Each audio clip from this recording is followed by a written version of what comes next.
Welcome back to the Lion City here in Singapore as pool play will come to a close by the end of business today, and the main draw will officially be set. All that stands between us and the main pools draw is 23 qualifying draw games left in the men's and women's competitions. Thank you for joining us once again. We are ready for another action-packed atmosphere and day of 3x3 10-minute sprints. Again, we will have one team from each qualifying draw group advance to the main draw for this 8th edition of the FIBA 3x3 Asia Cup's crown. Ideal conditions, a little bit warm, but a nice breeze to help offset that heat as we get started here in the morning hours. So good morning or good evening, wherever you may be watching from. I'm Kyle Montgomery, aka the voice of 3x3. I got my guy, the Tsar Angelo Sakarakis, alongside.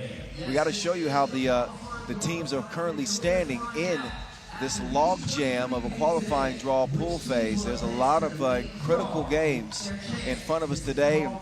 In fact, our first game of the day could decide one of the groups in the men's qualifying draw competition. But we'll show you the standings in each one of those pools right now. How about this is the main draw, Pool A. Mongolia and Singapore are awaiting the winner of qualifying draw Group A, which right now looks like Hong Kong, China. They have a leg up on the rest of the competition. They come into the day at 2-0. For Pool C for the men, Japan and Australia, direct qualifiers. They're waiting on the win of qualifying draw C action. You got Kazakhstan, well, Papua New Guinea is not exactly in that anymore, but just a couple of the teams of note. See, New Zealand is probably the favorite in Pool D once we get to that main draw action. So that's something to look forward to come tomorrow. And in terms of the women's competition, China and New Zealand direct qualifiers. We saw Republic of Korea win women's qualifying draw A action yesterday, so they're the only team from the qualifying draw to officially be locked into the main draw. Pool B looks like this: Mongolia and Thailand. High hopes for the Mongolians this year. We'll see which team emerges and joins them. Japan and homestanding Singapore in main draw C, and the Aussies, 4-time Asia Cup champions, with the Philippines trying to see who joins them at a qualifying draw D action today. Nothing is set in the men's competition. One group decided in the women's, so the stories will be written as the day moves on. We can't go any further without giving you a trip back to class. Sit down, first row. Class is in session. Here are the rules of 3x3. Take note.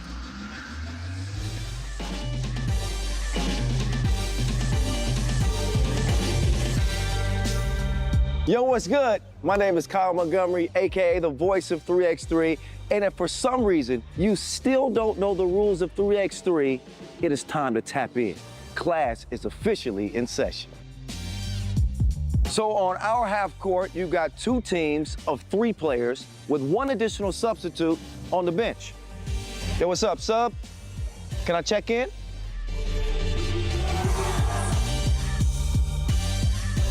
In 3x3, even the ball is different.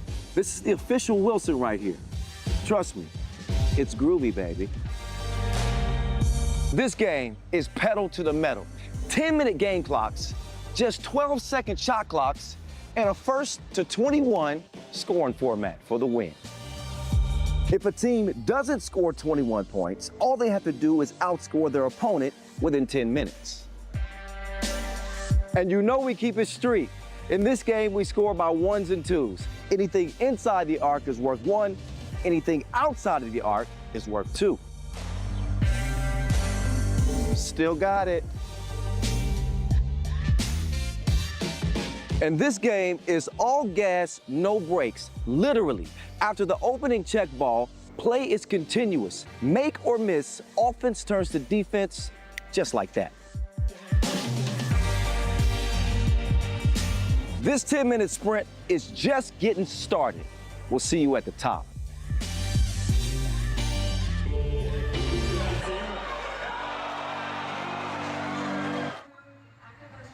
All right, now you should officially know the rules of the game, so you should be perfectly acclimated as we get ready to get to 10-minute sprinting. By we, I mean us, the guys in the booth. The voice, Kyle Montgomery, that's me. The czar, Angelo Sakarakis, that's him. What's up? What's up, Angelo? You ready? We did 26 yesterday. So, no, we did not. We did about 5 yesterday. About 5. Oh, really? That's how it felt. Okay, that's the right answer. But if we did 26 yesterday, we can do 23 today?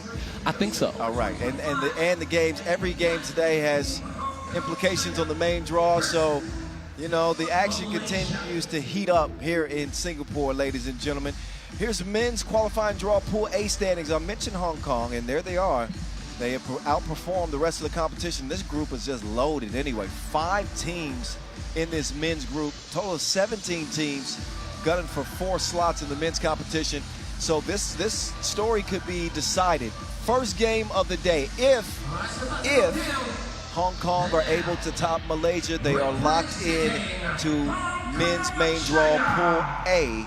If not, then tell you what, though, Kyle. I tell you what, a win from Malaysia would reshuffle all the cards. We're talking about set the table up for a crazy day 2 in this qualifying draw, and it's going to be quite an interesting matchup because Hong Kong has done a very solid job keeping up with the game plan. Whatever they had in their mind, they've executed on that. They shot the ball well. They played tough defense, and they don't get rattled. So it's going to be interesting. Are you a little bit shocked? Because, you know, looking at their body of work yesterday, I mean, they beat Guam, which isn't a big shock. Guam was the team that we looked at as a dark horse. Kind of, hey, maybe we got a shocker with Guam. So escaping Guam was a really, really big deal for Team Hong Kong. They just gave it to Bahrain. So that's how they arrive here at 2-0. And can they do it again? Can they keep the pedal to the metal, so to speak, foot on the gas with a talented Malaysia team in front of them?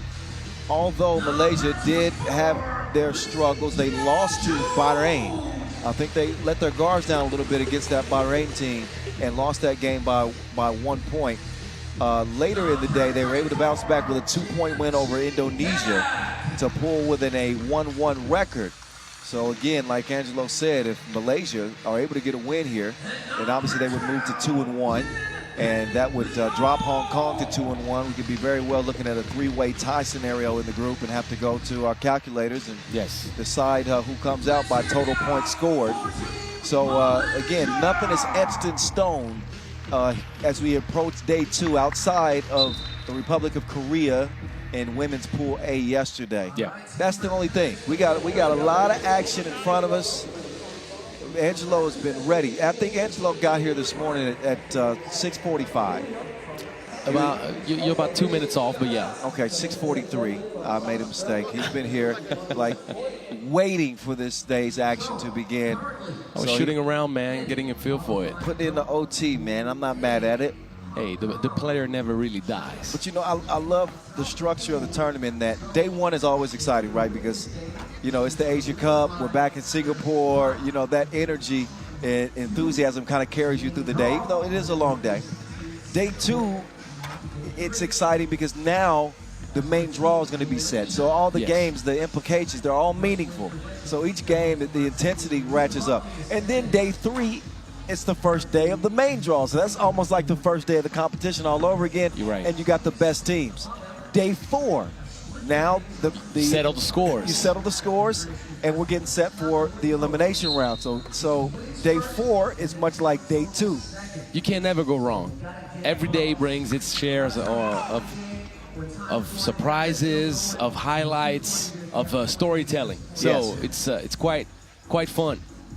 Now, the main thing that we need to pay attention to, Kyle, is how will Jia Jun perform today? What type of body language are we going to get from him? What type of performance level are we going to get? Because you know, if Malaysia wants to make a run at this, it's going to go through this kid. It has to go through him. He was a mixed bag yesterday. Had a poor start against Guam, but bounced back in game number 2. But he did not finish the game against Bahrain properly. And looking forward to see how, as a champion-minded kid, he's going to respond today. Yeah, Wong will miss on his first layup attempt. There's JJ missing the J. Scoreless game in the first 20 seconds. Pick and slip action. I'm seeing a body hit the floor. That's Jian Jun. He got the worst end of that action as the foul goes against him, in fact. Malaysia earned their first. Fairly even matchup, but maybe I overestimated Malaysia. It's Hong Kong picking them apart easily for that first bucket. JJ misses on his second attempt. Loose ball stays with Malaysia, and Jane Kang, who was a bright spot for Malaysia yesterday, he's going to pick up the mess, clean up the mess rather, and get him on the board. I don't think you overestimated them. I just think that the qualifying draw is like liquid death. It's so hard. You have only one spot, and you have a lot of legitimate candidates. So at the end of the day, you just got to bring your A game. And if you don't have the A game, then you just pay the price for it. Man, that's pretty hard. You said liquid death. Yeah, it's like one of the hottest sauces that you can have. That analysis got dark quick. Oh, man. It's spicier than spicy. Death. Jia Jun. But it is the way it is, man. One spot only. Think about it. Think about those groups with 4 or 5 teams, and you only have one precious ticket. Yeah, it's a treacherous journey to get there. Lamb. It's an unforgiving one, Kyle. Unforgiving. No question about it. You can't afford to have one-off game that can cost you a chance at the main draw. Oh, meantime, that's bully ball. Shin Z. He literally set the ball on his chest. Yeah, he set it with his chest.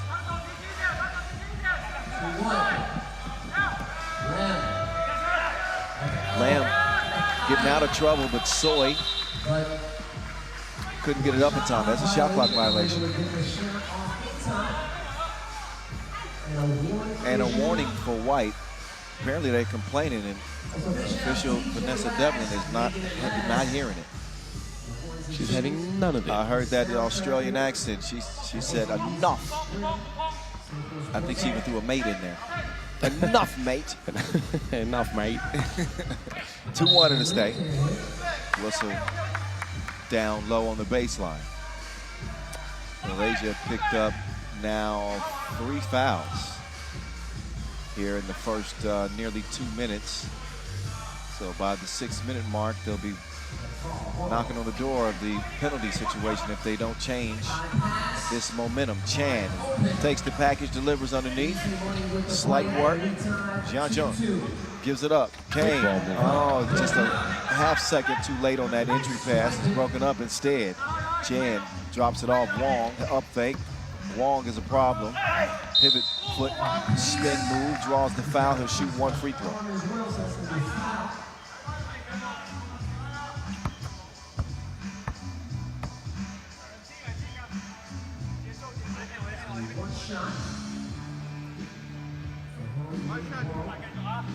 I like the beat. Oh, man. It's one of the best beats ever made. To the foe. It's the voice and the czar at your door.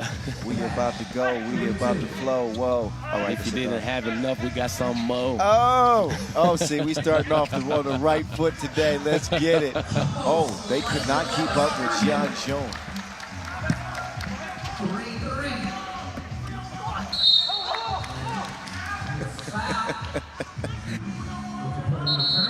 Three game. 2.5 minutes in. I love our crew. We got the best crew. We surely do. It's a family affair, you know that. You know, there's a song titled that. Yeah, Mary J. Blige. It's a family affair. All right, enough of that. Ooh. Well, there's no love lost right here with this block. Choi, he's got positioning inside and tips it in 4-3. Hong Kong. Again, if you're just joining us, the stakes are this. Hong Kong wins, they're going to the main draw. Pool A. That's the reward for the body of work that they did. Meantime, it's Wong. Speaking of body, he bodies up on JJ. And we'll get a score out of it. There's one technical foul, second delay of game warning. Oh, yeah, they just, Hong Kong. That's what they don't need to do. Don't need to start making silly mistakes now. But again, men's qualifying draw A winner. They join former Asia Cup champions Mongolia and homestanding Singapore in group play. So Malaysia trying to make their way back to the main draw. Actually, it will be their first time, second time. They were in the main draw last year with a 9th place finish.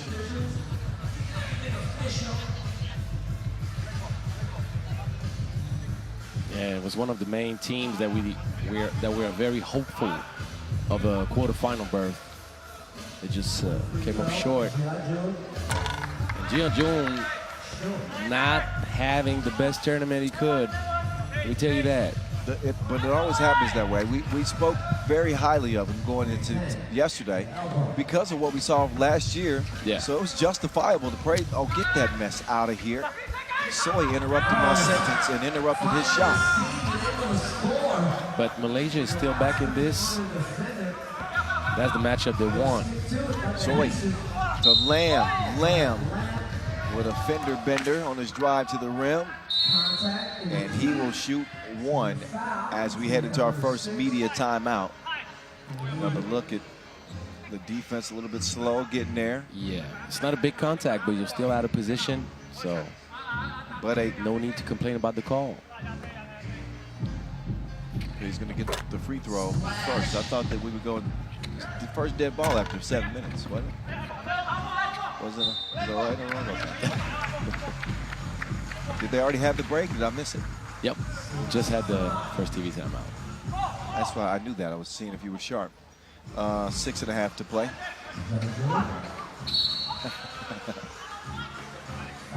In a 1-point lead. But you know that this is one of those games that is dangerous for Hong Kong because I think they match up well. Malaysia matches up well with them. And Jeonjun, who we already mentioned, has not played his best tournament. He can completely change the entire complexion of this Malaysia team if he gets in a groove. Particularly from two-point land. Oh, yeah. Because he hasn't made any. Get lighted up. He hasn't made one yet, huh? Nah, not to my match, to my souvenir. Can't remember one occurrence so far. Nice take on the catch. His speed beaming. His first step, man, is a blur. Yes. He causes so many issues on that penetration. And a 7-5 start for Hong Kong. They pick up a 3rd foul, but Hong Kong got something positive going on. They got the bonus pending. That's what I was saying. Remember, they were trending in the wrong way, Malaysia, in the foul category. And I said by the 6-minute mark, they'll be knocking on the door, being in a penalty, and sure enough, here they are. They didn't slow down. GC, get out of here.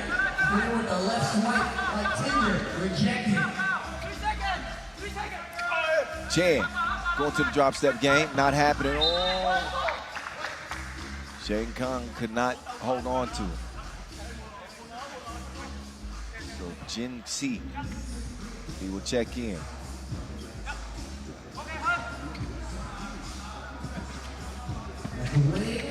So fast. Ooh, too fast for his own good that time. You got to learn how to put on the brakes.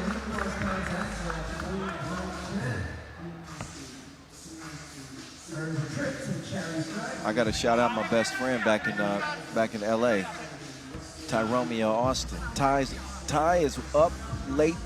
Well, not so late. It's a pretty big time difference, yeah. What up, Ty? He's watching from the West Coast. Matter of fact, shout out to everybody. Where y'all watching from? Hit us up. I'm at 3x3 The Voice and at Instagram. Yeah, it's 7:30 p.m. in LA. Never mind. That just shows you how scrambled my brain is. We got an 8-5 contest and a potential deciding game with Hong Kong and Malaysia here. Hong Kong with a chance to advance straight to the main draw if they can get a dub. Once again, coming at you from the always electric Singapore. This is the Lion City. We're going to see who has the Lion's heart. on this second day of qualifying draw action. Lamb at the stripe.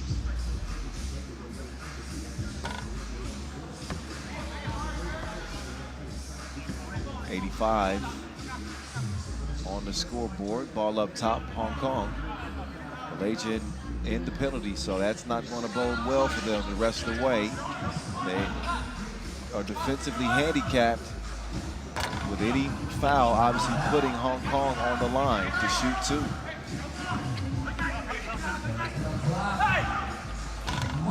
Nice little take. I think Jia Zhang needs to keep things as simple as he can possibly keep them, because they need him desperately. Drop step, Jin Kang. He'll draw the foul. The fourth on Hong Kong, but he was on his way up, so he will get one attempt.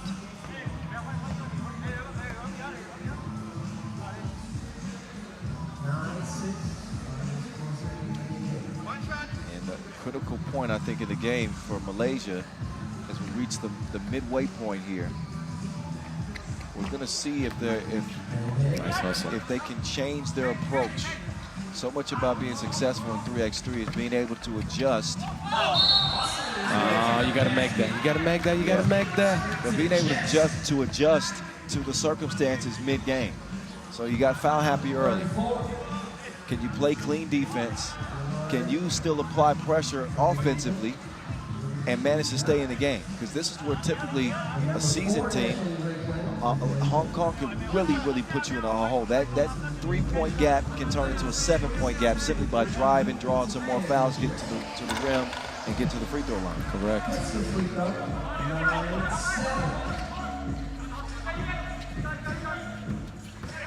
Lamb to the left. That's a nice take. Smart. He knows he has the bonus in his favor. Lamb and Wong. Oh, that got destroyed. He just killed that shot. Not only did he kill the shot, but he recovered possession of the ball.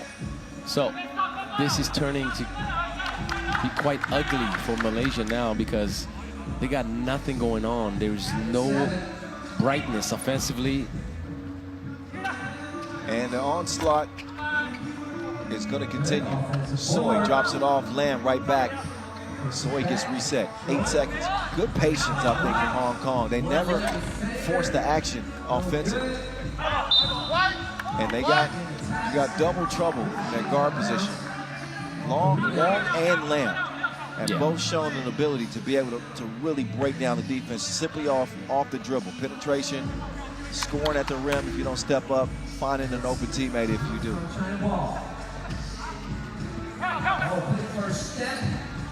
Nice ball movement. Wow. That was the thing of beauty. Nothing but 7-12. Hong Kong, are they the real deal? I'm starting to believe in this team now.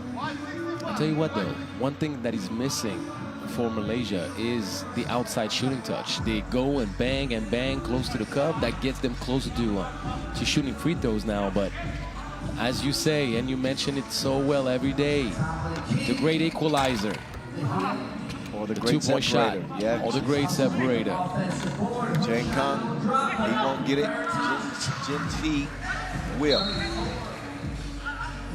So Hong Kong has not been able to get as much separation as they like, but they will enjoy a 4-point lead as we go into our second media timeout. And it stays a 2-possession game.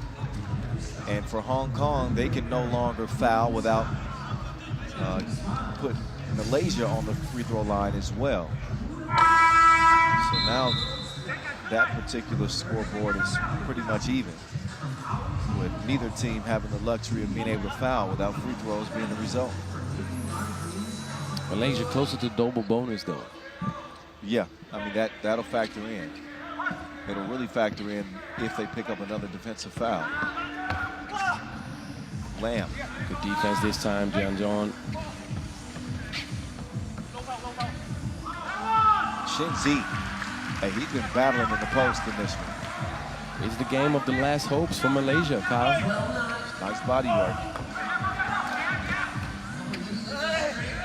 passes. He's too little. And Chan staying active, breaking it up. He needs a rest as Soy comes in. Back out to a 4-point advantage. 3:22 on the game clock. Game 1 of day 2. And we might, again, have a final result all ready for the main draw. Looks like Gen Z is having some, maybe an issue with his leg. Might be the calf. Okay. We'll keep an eye over there. Jin Jun. Foul on the baseline. So now Hong Kong is in the penalty. Malaysia can trim into the deficit at the free throw line. Could be a free throw shooting contest the rest of the way.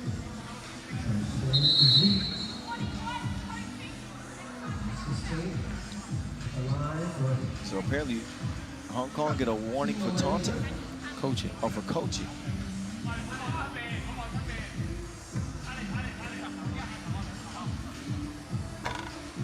Free throw no good.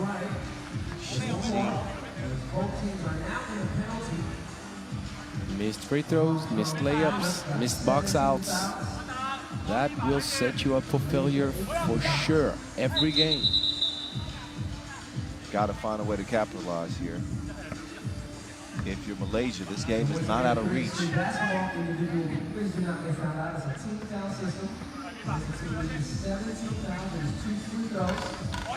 for 2. Wow. Oh, buddy. Missed chance there. Now Lamb, floating. 14-9, Jia Jun has not gotten any easy looks. And Malaysia's hill to climb just got steeper. Lamb missed it at the rim. 2:45 to go, but a 5-point advantage for Hong Kong. The pullback, Jane Kung, not happening. The offense is not looking good at all, Kyle. It's too stagnant. They're too set on trying to just play one-on-one basketball and tough post-up action. They got to work around and find a way to free up some shooting. Nice little scoop pass. Doing some work on the inside. But that was a good play that actually involved everybody.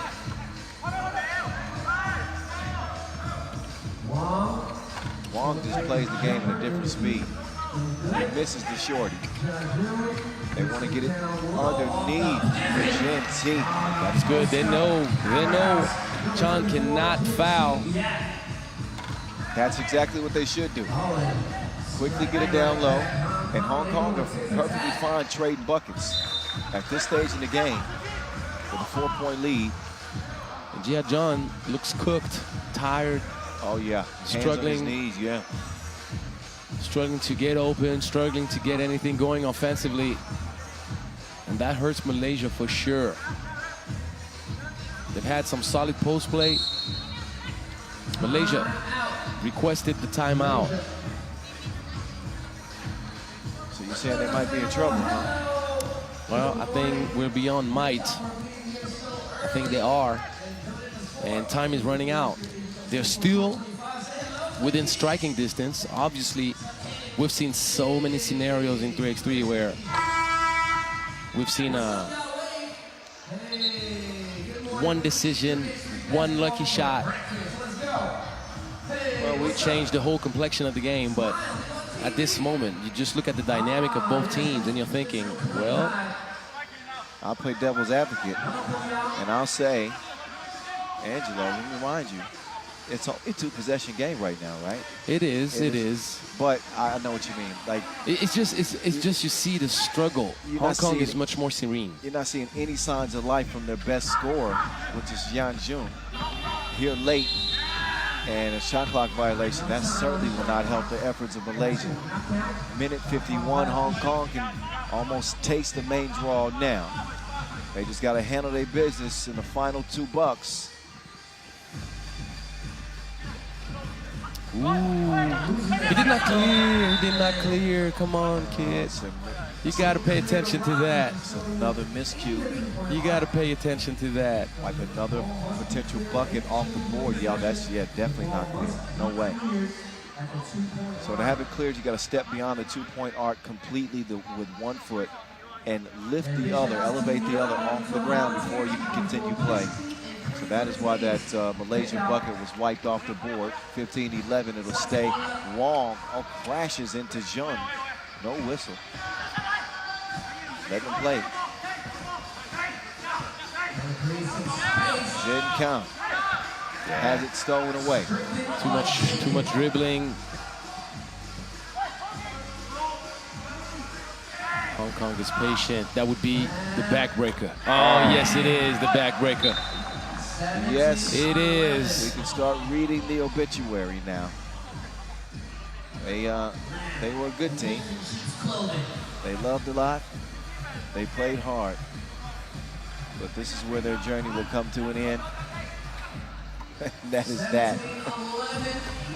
17-11. That's going to be too big of a lead. The problem is they haven't shown any type of promise from long range to make them hopeful. And Hong Kong is just executing, keeping up with the game plan once again. They don't do anything different than what they've done every single game in this competition. They may win this before the limit. There's a chance. 43 seconds left. All you need is 3.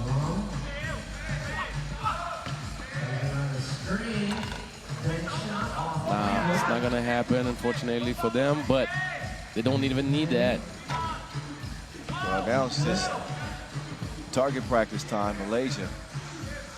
They're watching the time tick off on their 2025 Asia Cup campaign. It is coming to an end. Nice shot. Thank you. Thank you very much. Soy off the glass. Giant Chun. Not his best performance. He finally hits one, but it's too little, too late. This one's a done dilly. One frustration foul that will allow Hong Kong to maybe even end it here at the strike, but the game's over anyway. Done. Finito. Impressive, by the way, for Hong Kong. Yes. 3-0 in the qualifying draw phase. In a tough team. In a 5-team group. Forget about it.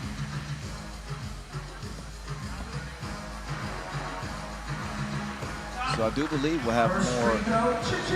Oh yeah, we'll have a qualifying draw A game coming up next, but it will be inconsequential. Won't mean anything because you play for bragging rights and well, yeah, bragging pride. rights, but will have nothing to do with the main draw because the main draw has been decided.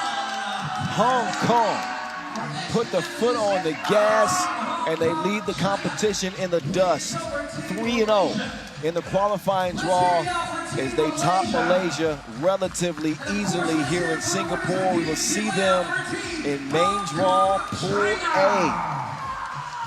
That'll be fun. Now, can they recover? They're going to need to. They got Mongolia and Singapore in main draw A. Yeah, they better recover quickly because those are some of the top dogs. All right, that's game 1. 1 10-minute sprint in the books officially. We will have qualifying draw A action coming up next in the men's competition. Bahrain and Guam. Just for bragging rights, that one slot has been decided. Credit Hong Kong. See them on day 3.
And now, representing the team. Shout out Noah Lazarus, our MC on the mic here in the arena. DJ Laz on the spins, orchestrating the soundtrack of Day 2's qualifying draw action.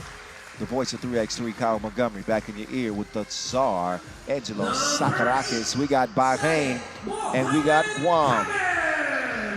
This, again, this game has no bearing on the main draw. Both of these teams' hopes were just extinguished. They are playing simply for pride in this one. We will have several games like that today as, again, the main draw slots will be decided. So, still, these oftentimes end up being good games, especially if they happen to be rival countries. I don't think Bahrain and Guam are rivals. No. But maybe they can start a new thing. It's a new relationship of a rivalry set to be built. Hopefully, we'll see. Well, the main thing for teams like Guam and Bahrain, you're trying to build for the future. You want to come up with the right ingredients, the right groups, and keep them together, bring in new talent to make the seasoning even sweeter. Sweeter? Yeah. I like sweet.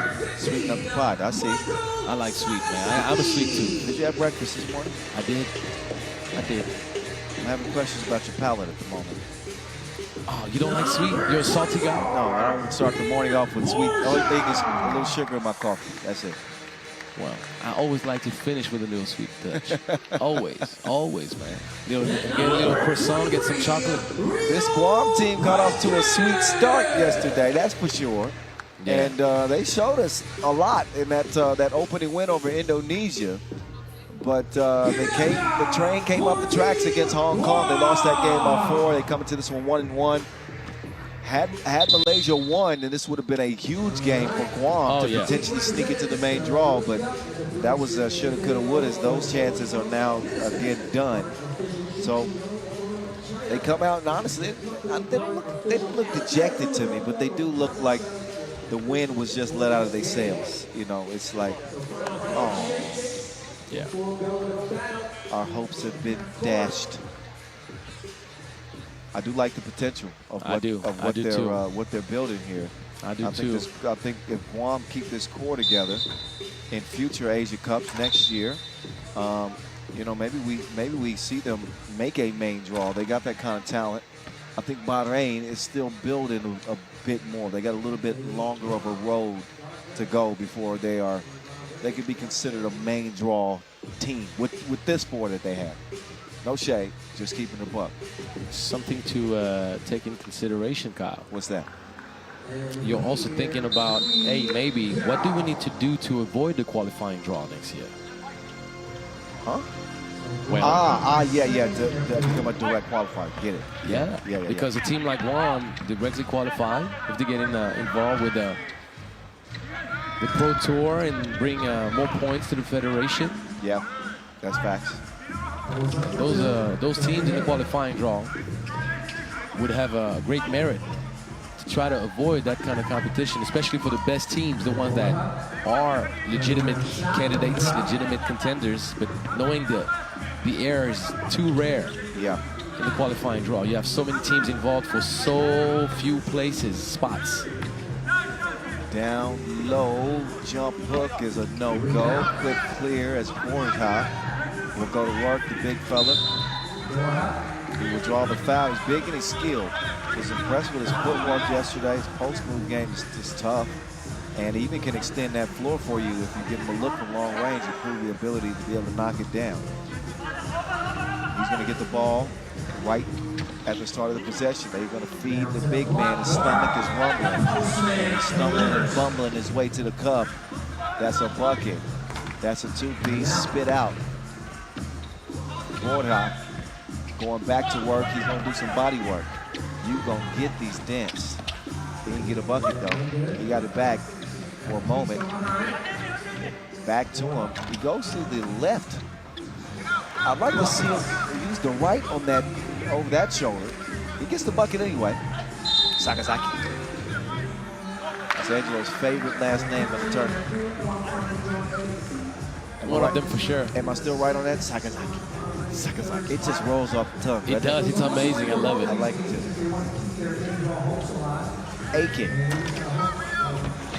He's still hurting from long range. He has not been shooting consistently. Just get the ball to Borja right now. I think that might be the best option for Guam. Hard to stop the big fella. He's a very, very interesting player. He has a full package of skills. And Sakazaki's tough, man. Big body, tough-minded. I was waiting for the Sakazaki sound effect that you gave yesterday. You got to bring that back out of your bag. Yeah, I'm waiting for him to attack that closeout. 3-1. Nice. Rotation device is activated. Up and under. He's got activator in his curls and he's activated the float. There we go, Aiken. If you're going to wear 23, you got to hoop. Good execution, though, off the two-man game. The little long pass. You have size advantage. Aiken, hezzy, drive, Euro step. Ooh. Tough foul. Got to send the young fella to the line. He'll shoot one. Like the aggression from him at 23 years old. He got a really high ceiling. Warning for behavior for White. We can never hear what the players are saying from our seats. Sometimes those warnings come out of nowhere, but I'm sure it was warranted. Oh, nice move. He left him high and dry in the spin cycle. There's Aneda. 5-3 start, Guam.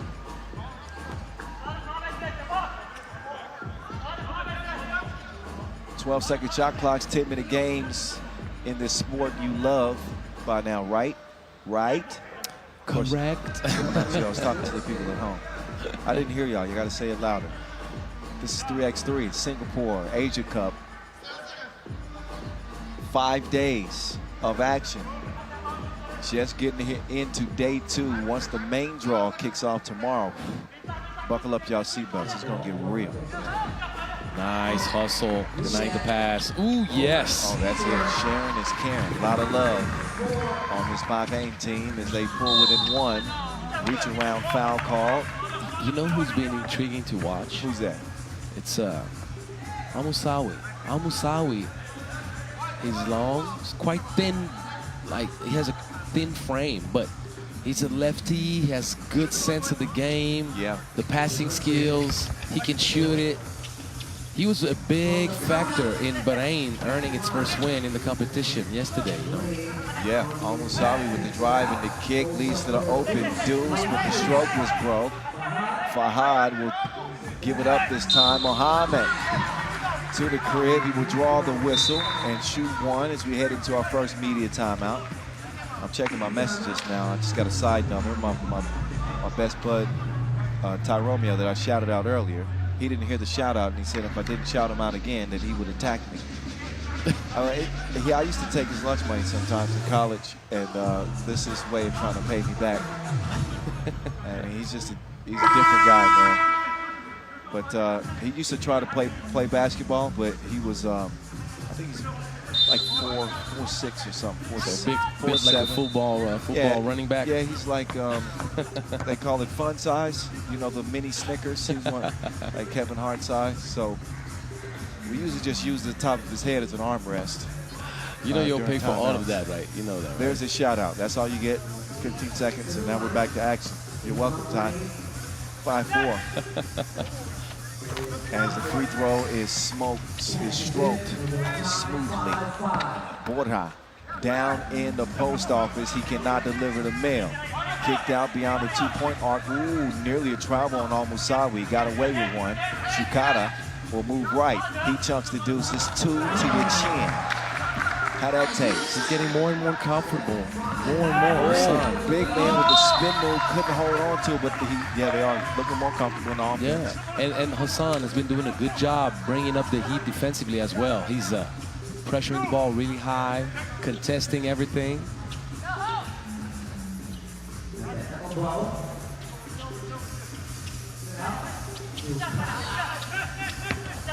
That one air mail, great hustle for the save attempt. No, they didn't get it up in time.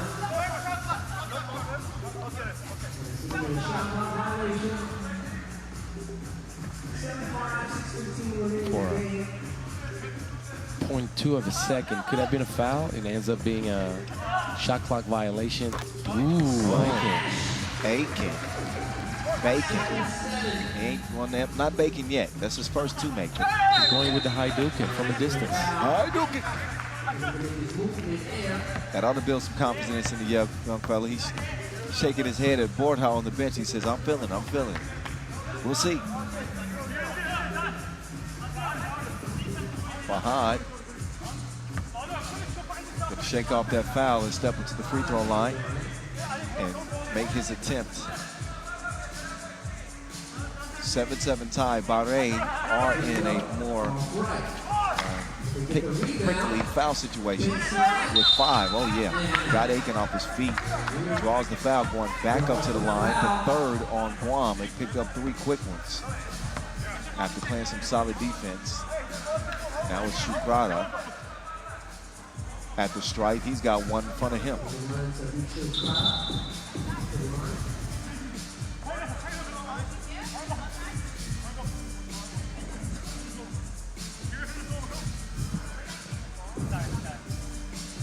Yeah, you need to match up on the free throw line much earlier.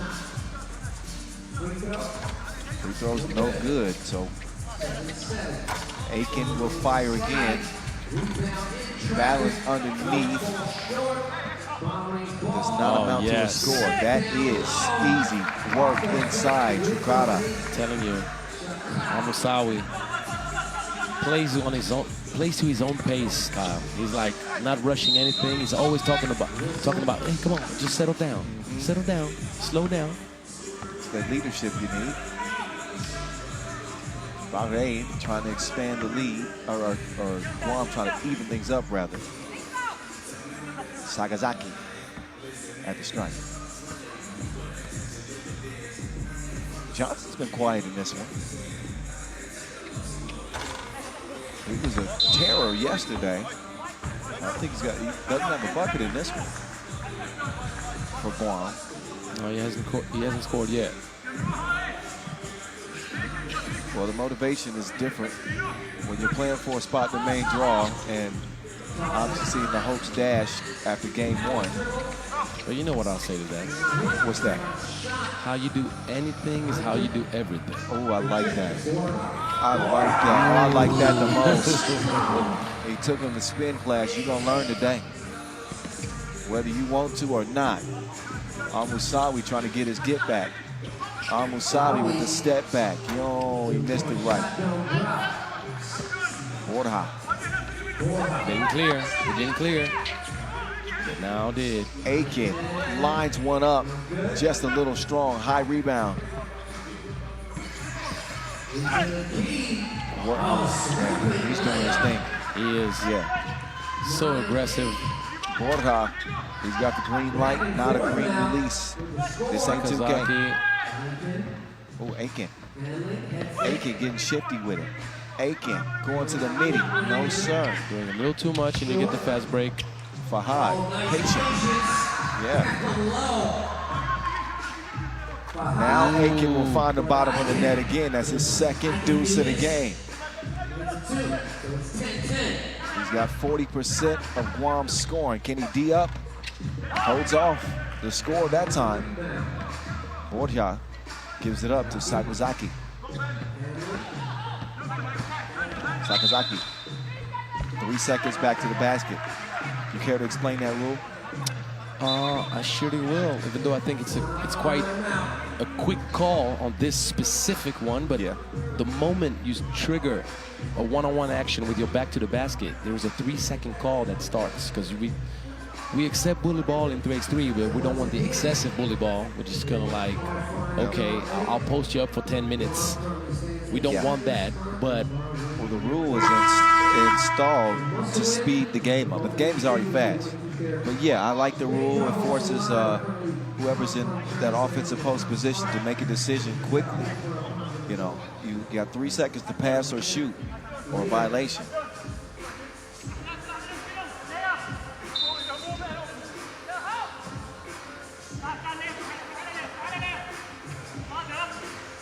Hey, Bahrain heating up from a distance.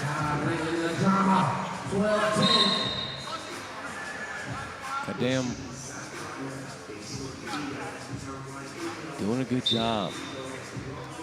Bin Sadiq Hassan doing a good job. Breaking the action. Got a few fans sprinkled into the venue here, just in front of the Kallang Wave Mall, here in the heart of Singapore.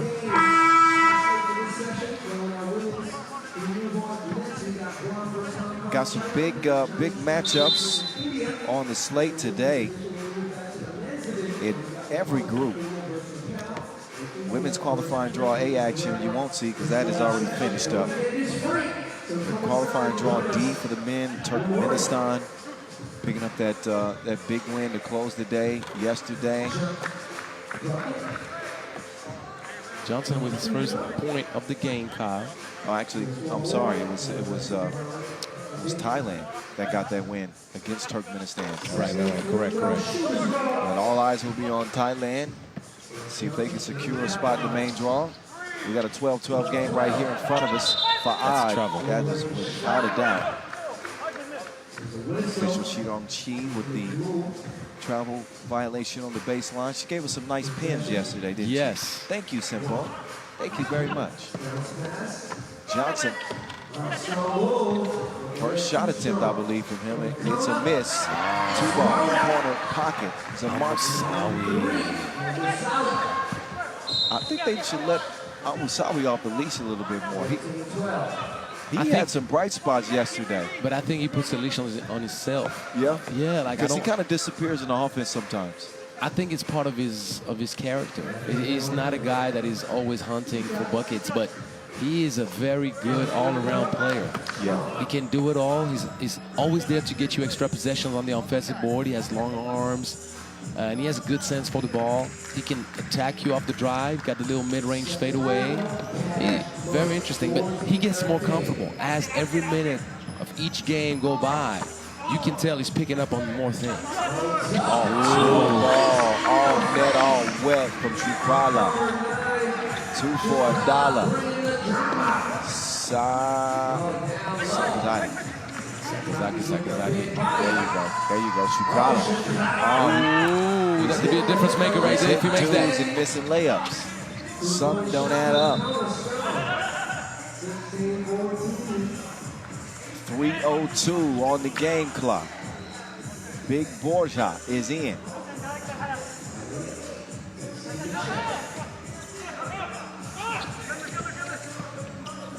Fahad, back door, floaty, but a whistle on the way up. Mohammed, head to the line. But you know what I like about that Bahrain squad right now? They're starting to figure things out, those little intricacies of 3x3, which is like, don't just propose the same type of option every time. Kind of run around the system, do things the way you get the team acquainted to what you're giving them as a look, and then hit him with the back door, hit him with the fake handoff, hit him with the split. And that's what's like literally happening right in front of us right now. First game, it's pretty bad. Second game, get a very nice win. And third game, they are more comfortable. They shoot the ball confidently, but they alternate between the two-point shot and the inside game. Yeah. They give you a real all-around 3x3 performance. It's quite nice to witness. Can I make a joke with you? Talk to me. I lost everything after you said intricacies. I just everything after that I didn't. You know you like my vocabulary. You know you like it. Man, it is vast. It is wide. I got it from my mama. I see that. I said, man, you just scrambled all my brains this morning and hit me with the intricacies. My goodness. 16-15 game. I got to have a thesaurus near me if we're going to do this broadcast the rest of the day. I just want to understand you completely. Board hop. Drop step. He's tough, bro. He's tough, man. Really. So they're a little bit discombobulated offensively. Mosawi, yeah, he drug that pivot foot. No question about that. Hey, how about Guam, man? Staying with the flow of the game, not quitting by any means. And they know that Bahrain now, they cannot even breathe on the Guam players. 19 fouls. You do not want to take that risk of the double bonus with 2 minutes and some left. 2:28 left. Bordock kept his footing. Good defense. Yeah. Strong body. Keep your arms up. Don't take any risk. Down to Fahad. Fahad will give Bordock a bucket underneath. What about the clean look, though? He's worried about fixing his hair. He should have been worried about stopping Bordock. You saw that? He's been doing that since the very first game. He was slow on the closeout because he was trying to get his hair right. He has some Jeff Hornacek type dynamic going right now. That's a throwback. Yes. The Gen Zers would know that one. What's after Gen Z? I wouldn't know. Like, I don't even know. I think we're the millennials, right? Is that what we are? Let me get my thesaurus out again. You're starting again. Millennials is the 2000... You got to let me know, because I never know which generation is who. Oh, millennials is, yeah, the 79 and 95. So that's us. That's us. Ooh. Oh, that's him. That's him. That's a millennial two-point shot right there for you. Yes, and the Gen Zers are all the way up to 2010. So my son. How about this beautiful move? Al-Musawi. With the behind the back. Johnson, that was a Russell Westbrook. Off the side of the glass. 18-18.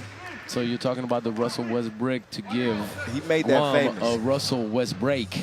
Ah, I see what you did there. I see what you did there. Somebody had their coffee this morning. Yes, they did. I'm a tea guy. Oh, and their tea. It's working. Nice. Oh, that was gift wrapped. I'm being dazzled with this kid. I'm telling you, Al-Musawi, just one of my favorite plays so far. Just Johnson. It's gonna be too late. Yep. But how about Al-Musawi keeping composure? And the thing is this: I love when a player makes me look good. When I give kind of a breakdown of what he's capable of doing, and in the next 2-3 minutes, he's just giving us the full bag. You don't need any help with that. Have y'all seen Nazar in a suit? You don't need no help with that. You're being modest here. That just adds. That's just icing, more icing on the cake. I appreciate you, man. You're like my favorite hype man. No game recognized game. Ooh. Yeah, you got that EA. Mohammed getting to the rack. Up and where are you going, sir? Johnson misses it anyway. Kicked out Aiken. Now he is baking. He got his oven mitt on and everything. Tied beep, up. Oh, get out of here. There's your game with the scoop-de-doop for the dub. Mohammed putting this one on ice as Bahrain will wrap up this competition on a high note as they will finish 2-1. Had a chance to maybe get to the main draw, but they'll come up just shy of that. But they got plenty to be proud about. Yeah, that first loss against Hong Kong just took them out of the tournament. You cannot lose scoring only 7 points, but they're just getting better and better on there, Kyle. Yeah, Bahrain, way to play. Good job getting that W. And Guam will, after that opening win, lose their last 2 games. Actually, there's 5 teams in this group, so actually they got another game. They got another game. Yeah. But remember what we were talking about, and my question mark was, can they provide the same defensive effort that they did in game 1 throughout the qualifying draw? And you could tell they struggled to do that in game 2, and it got even harder in game 3. And you know what? We actually got ahead of ourselves because Qualifying draw A is not decided fully yet. Hong Kong will play. They have another game against Indonesia. Yeah, but Indonesia has 0 wins. Indonesia has 0 wins right now, so they could never keep up. They could never catch them up. And the head-to-head matchup, no one can reach 3 wins. Yeah, true. And you got Guam against Malaysia. You were correct, brother. Yeah, so you were correct. Yeah, so it's done deal. Okay, never mind. I will recorrect myself. My partner, he keeps us in line throughout the day because, again, my brain gets scrambled from time to time. You know I got your back. While we sort things out, you guys enjoy the highlights, and we'll get set for our third game of the day. Switch it over to the women's competition. Guam, Hong Kong, China, women's qualifying draw B up next.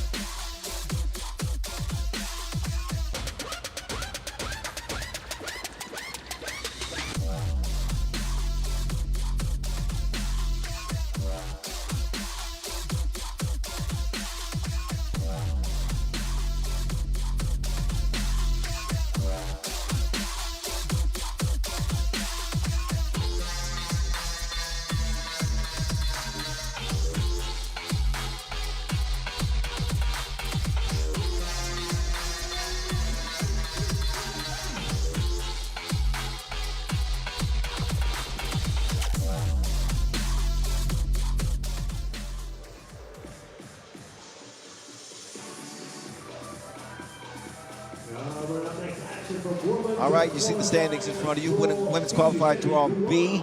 As the two top dogs, 1-0. We'll see several qualifying draw B games today.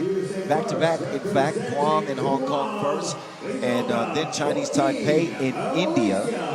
So while the Guam men came up short, the Guam women will have a chance. Are you saying they got a chance? I'm saying they got a chance. You're saying they got a chance. And if you're saying that they got a chance, that means they got a chance. They make their way to the court, carrying the flag. Well, that's the game to keep your hopes alive. You lose this one, you're done. That's the only thing that is certain. Team Guam.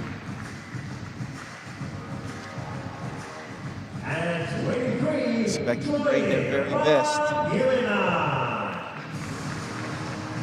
Yesterday, I believe we only saw them play once, Guam ladies. And that was a loss to Chinese Taipei by 8.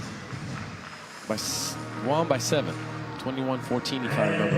Well, it was 22-14. 22? Yes, 22-14.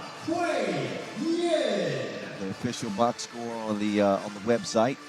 But the only action that they played, they'll need to put forth a much better effort here against Hong Kong, who got a big win, 17-6 over India, and their first bit of Asia Cup action. So a 1-0 team against an 0-1 team taking the court here for another 10-minute sprint. It's your boy, your voice, and the Czar. We will do our best to make this as entertaining and fun as possible. This is a broadcast, but a podcast too. It is. We're just having some fun, calling the action, making a few jokes here and there. Yeah, but also we're sharing the intricacies of the game. We're sharing the subtleties of what makes 3x3 such a different sport. You know, I looked that word up, by the way. Did you? It doesn't exist. There's a word called intricacies, but not intricacies. Oh, because of the intonation point, huh? Intricacy sounds a little deceptive. I feel like. Well, that's where you're supposed to tell me, Angelo, that's the right word. Just make sure that you put the little at the right spot. But you're laughing, but it's so funny because in Greece, as French is my native language, and then I learned Spanish and English, and Greek came along the way, but I'm not as comfortable with Greek that I would be with English, for example. And I know words, and I learned the language in a very efficient way, but sometimes I make those kind of mistakes where I use the right word, but the intonation is not put on the right spot. Listen. So they look at me kind of crazy. Like, what did you say? You speak the language beautifully. Don't you ever apologize. I'm just giving you a hard time. You know, start of the day. But you're supposed to. You're You know supposed I'm to. always going to give you a little bit of a hard time. But I always want to get better. And that's what I always tell people and the viewers and stuff. Anytime I butcher a name or I say something that could be improved or whatever, I'm always open to getting better. The way you should be as a player, I am as a man, you know? All right, let's critique these two teams in front of us right now and see who's going to come out with a win. That's a strong box-out attempt and strong enough to draw a whistle. That's actually called on Hong Kong, so good box-out. Yeah. The ball goes over to Guam. Hong will chuck the deuces. Missed it badly, but follows up and misses again. That is unfortunate because if you're at the right place at the right time and you get the offensive board, they're trying to capitalize on that. Oh, yeah. Tong. Yeah, she teleported. She went from the two-point arc to the rim in a split second. 2 from the corner. No good. Offensive rebound. Hey, Ma. What's up? I tell you what's up. The deuce with a 3-0 lead. Yep. Hong Kong men are in. Hong Kong, China trying to make it a double date in the main draw. Shot clock violation on that possession. Yam is in. I do wonder if Yam is related to the Yam on the men's Hong Kong team. That's a great question. They could be brother and sister. So Wong on the men's team, Tong here, no relation there. But the Yam, same last name. I'm going to have to inquire about that. Yes, you should. Just curious.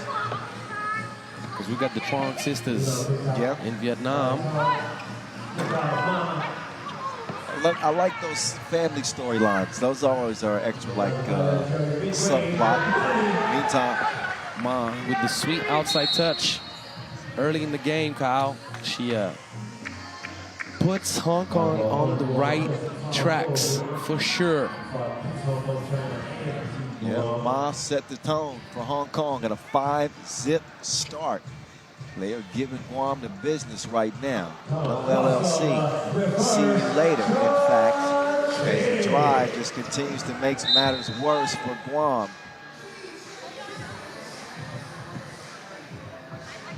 Ma's back in. Tong is out.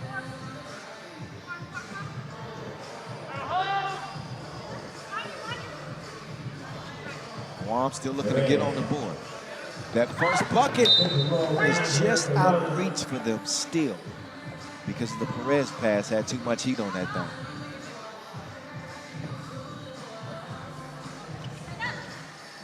Quan this time. And there's Quan again. Ma.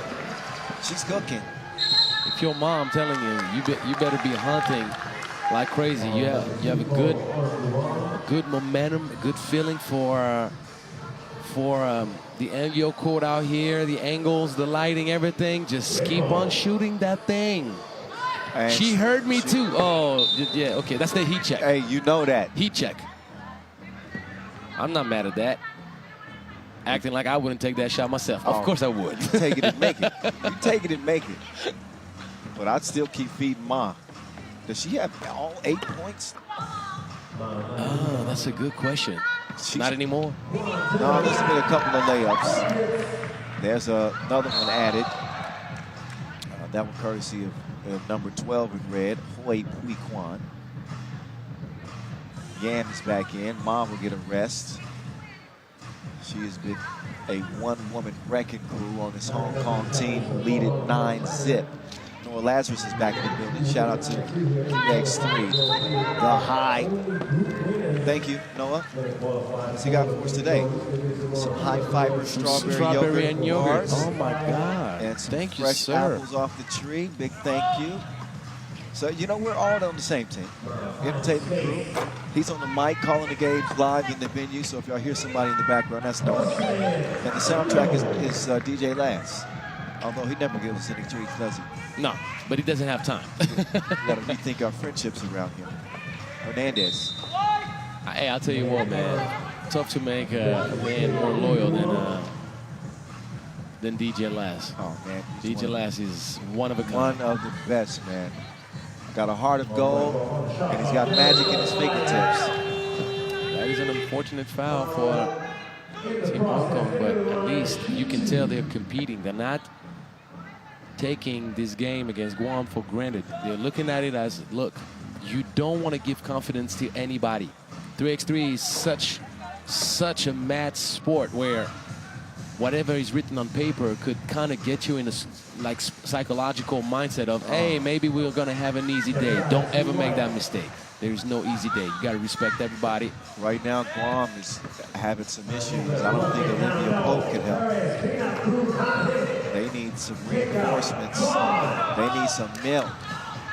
Quan, stays in the mix and keeps the ball alive for Hong Kong. Hong Kong are playing like a team in desperation. Oh, Quan. Beautiful spin move, putting pressure on the defense, nothing to do but foul. And she will shoot a free throw after this TV timeout. It's a blowout. Yeah. Right now, 10-zip out of the gates. We're 3 minutes into this game. Yes. They having it their way like Burger King. That's Burger King slogan, by the way, in case you didn't make that connection. Burger King slogan, and never mind. You're trying to make me hungry. But I'm already full. Okay, you got to learn the rules. You are required to laugh at every joke that I make at every point of the day. But it's part of your contract. You didn't read it? What if I'm smiling and laughing interiorly? It's got to be. It's got to be outward. Laugh from the belly. This is in your contract. I checked it. Well, I got to check the blueprint. I got to check the fine prints. That you put that in my contract, like right at the bottom in the smallest print, right? I see how it is. I got to lawyer up now. I got to lawyer up.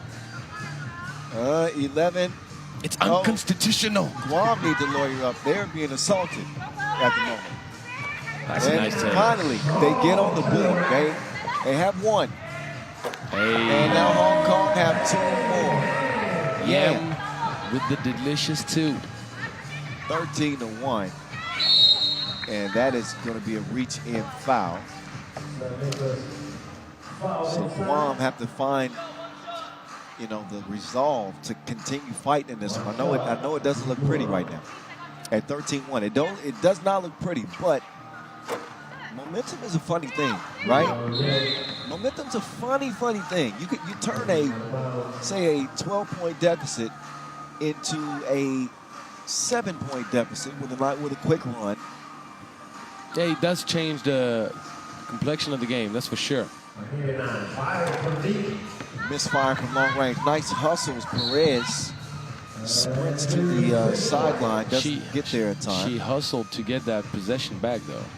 She gave her very best running effort. We're on pace to have the quickest game of the tournament, though, Kyle. Hey, don't jinx us. Don't jinx us. Let's just let it play out. Finding a 9. No rim needed. Oh, but there's Quan. I'm not jinxing anything. Oh, she's sent her packing.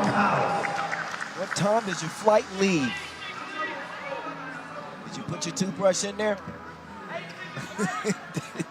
That was a vicious back session. Even had the ball going right into the referee. That was a deflating block. I got excited about that. Let's settle back down now. They had to change the Wilson in between 2 plays. I think that's got potential to be a top 5 play. I'm just going to say right now. Long range. 15-3.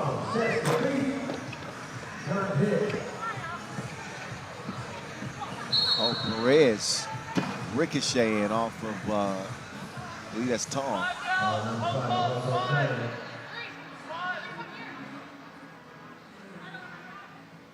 And now Perez will get reset. Tong is out. We got a 15-3 game. Hong Kong are not playing. They're not slowing down by any means. The defensive ball pressure looks like a game to really stomp their ticket to the main draw. That's what they're looking for. They don't want to play around there and give any kind of air to Guam. Well, that pass was had the right idea, but unable to connect for them, unfortunately. This is for women's qualifying draw B action, by the way. Chinese Taipei and India are coming up next. Feed inside to Rich Homie Kwan. Straight money. 16-3. Drop step. St. Nicholas. No good. Roll by. Spotted by Ma. Kwan all by herself. Can't nail the two. Ooh. Oh, Kwan. That was unexpected. What happened there? Oh, my goodness, that was FaceTime. And to me, there was a foul with the shot as well. Why you all in my grill? Well, that was vicious. That was, I'm telling you, should have been an N1.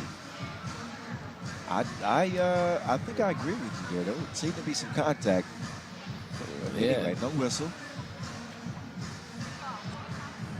Oh yeah. Oh yeah, like I'm. Yo, my goodness. Swish it, a swish. She was watching that hit the bottom of the net. Back. Tong will draw the foul. Got Perez out of position and off balance. Got a little wet spot on the floor to get cleaned up. As Tong will head up to the line.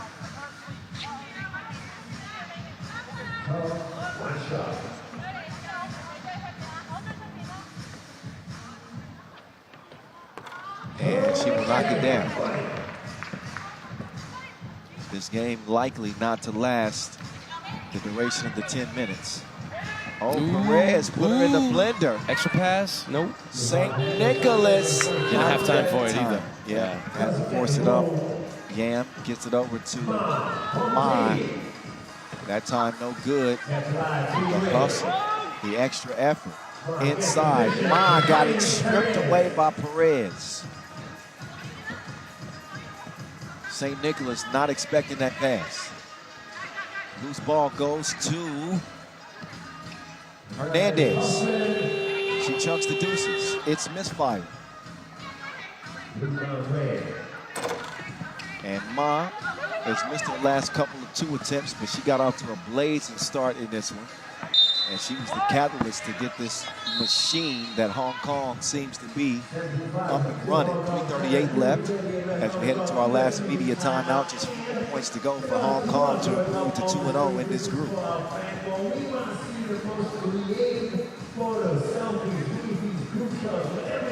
Still got Chinese Taipei and India.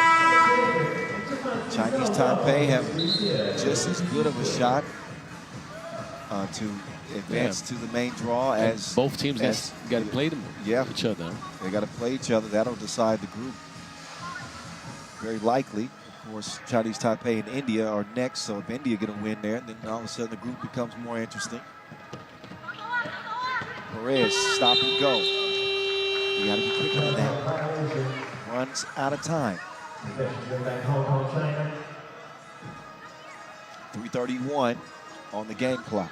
Yeah, but the problem for India is they only scored 6 points in the first game, and you know what it is. Yeah, you know what that means. I saw that.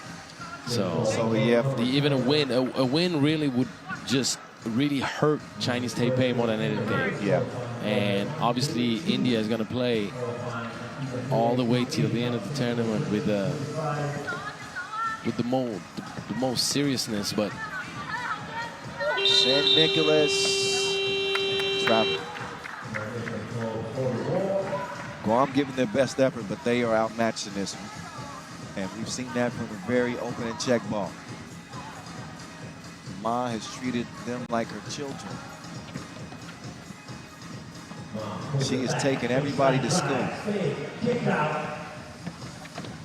Guam. Off balance. That was beautiful. She's been a problem too.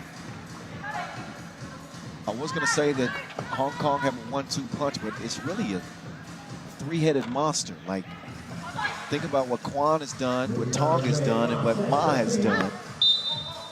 And you know what? I gotta throw Yam in there too.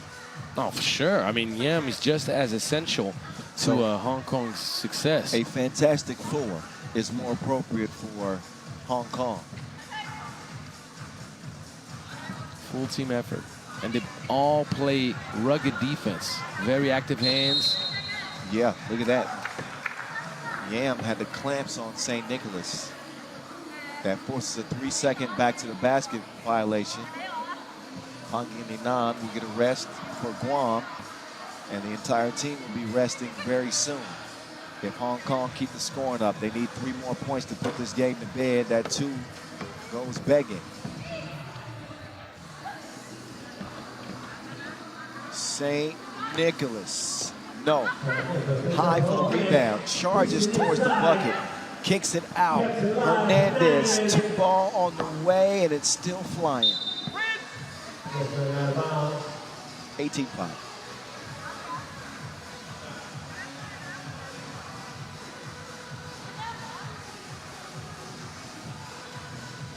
Back over to Hong Kong.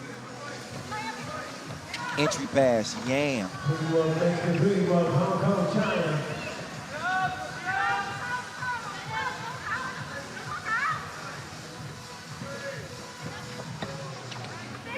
Perez rejected viciously.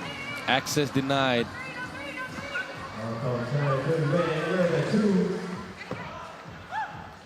Oh, the step through. Ma draws the foul, which is the 5th on Guam, so 1 free throw coming up can bring obviously Hong Kong within game point of putting this one to bed.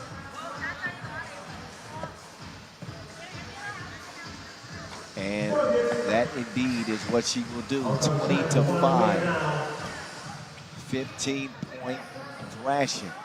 Hong Kong handing out to Guam. Off the mark. It's in Ma's hands. Is your Ma? Game time. Game over. 21-5. It was not really even a contest. It ends before the limit, as I accurately predicted early in the game. I'm 1 for 1. You are a master of your craft. No, that was the start. Got to give him credit for the correct pick. Again, it's Hong Kong runaway. Qualifying draw B action continues in the ladies competition. Coming up next, we are 2 minutes away from check ball between Chinese Taipei and India as we move closer to deciding who comes out of this group into the main draw. Stick and stay. More Asia Cup coming your way.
This night, Chinese Taipei may take it on India. Chinese Taipei and India. We're still in qualifying draw Group B in the women's bracket.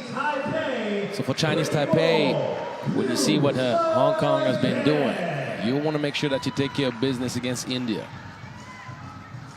I remind you the scores so far in this competition. Chinese Taipei took care of Guam 22-14. And now they're trying to make sure that they set themselves up for a matchup for the last ticket. They got to handle business, don't they? They do. They have no choice. And India is a team that was quite disappointing in day one of qualification. Yeah, 6 points against Hong Kong. Hong Kong's tough. They proved that, but it's not about just winning. It's about them being a factor, being competitive. Yeah. And they were none of that. So now they have an opportunity to correct their shot and try to make this this run. Isn't that a beautiful thing about 3x3? Not just having a short memory with possessions, but also having a short memory with games. It happened yesterday. Yeah. It's history, but with a new day comes a new opportunity. And if you can correct the mistakes of yesterday, put forth your best foot forward today, you just never know how the cookie ends up crumbling in a competition like this. So we find out. We got a 10-minute split right in front of us, and we are rolling right through the action today. Already into game number 4. Had some good ones. Men's qualifying draw A has been decided, although we will have one more game in that group inconsequentially. But right now, it's the ladies' show to take over. They have center stage all to themselves. India on the court now. You just saw Anisha Cletus join the quartet. And Shrikala Rani last out, joining Priyanka Prabhakari Kara and Gulabsha Ali. That is Team India against Team Chinese Taipei with Chi Jung Ting, Xie Liu, Shihan Xu, and Wei Han Chan. Here we go. Anytime you say, here we go, the way you did, I'm thinking about Slick Rick, man. Is that how Slick Rick said it? Here we go. Slick Rick with 2 chains.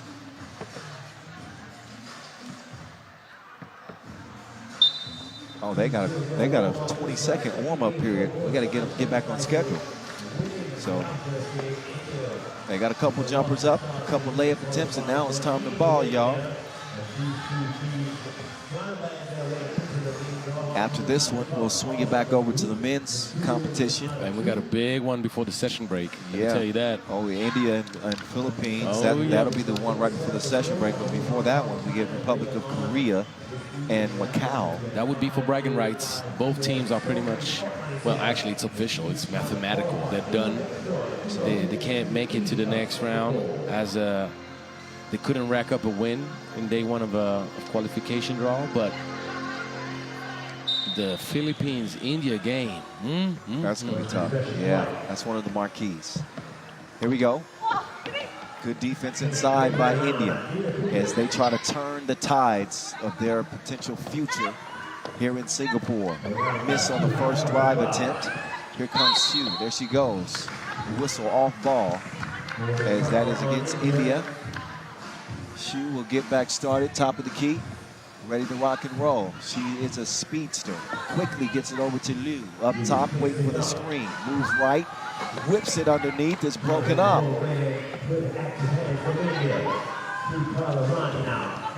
Over to Singh, Cletus rather. Roddy with a ball fake and a foul.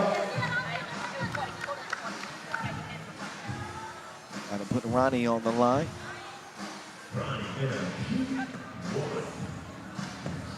And India will have a chance to draw first blood. There it is. It is dropped in. So India up first, but obviously all that matters is who's up last. We got 9 minutes and 15 seconds to find out. That's a foul. Still just too fast.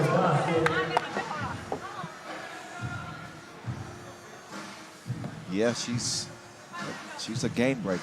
She's got that type of speed that makes her a game changer. Those type of players tend to get teams in foul trouble as Ting. She gets it in the ring, and it's 1-1. Let me tell you something, though. That Ting has was a sweet mid-range shooting stroke. Fake handoff, good full work. Get your body balanced. Elevate and make it. Long range. Just off target.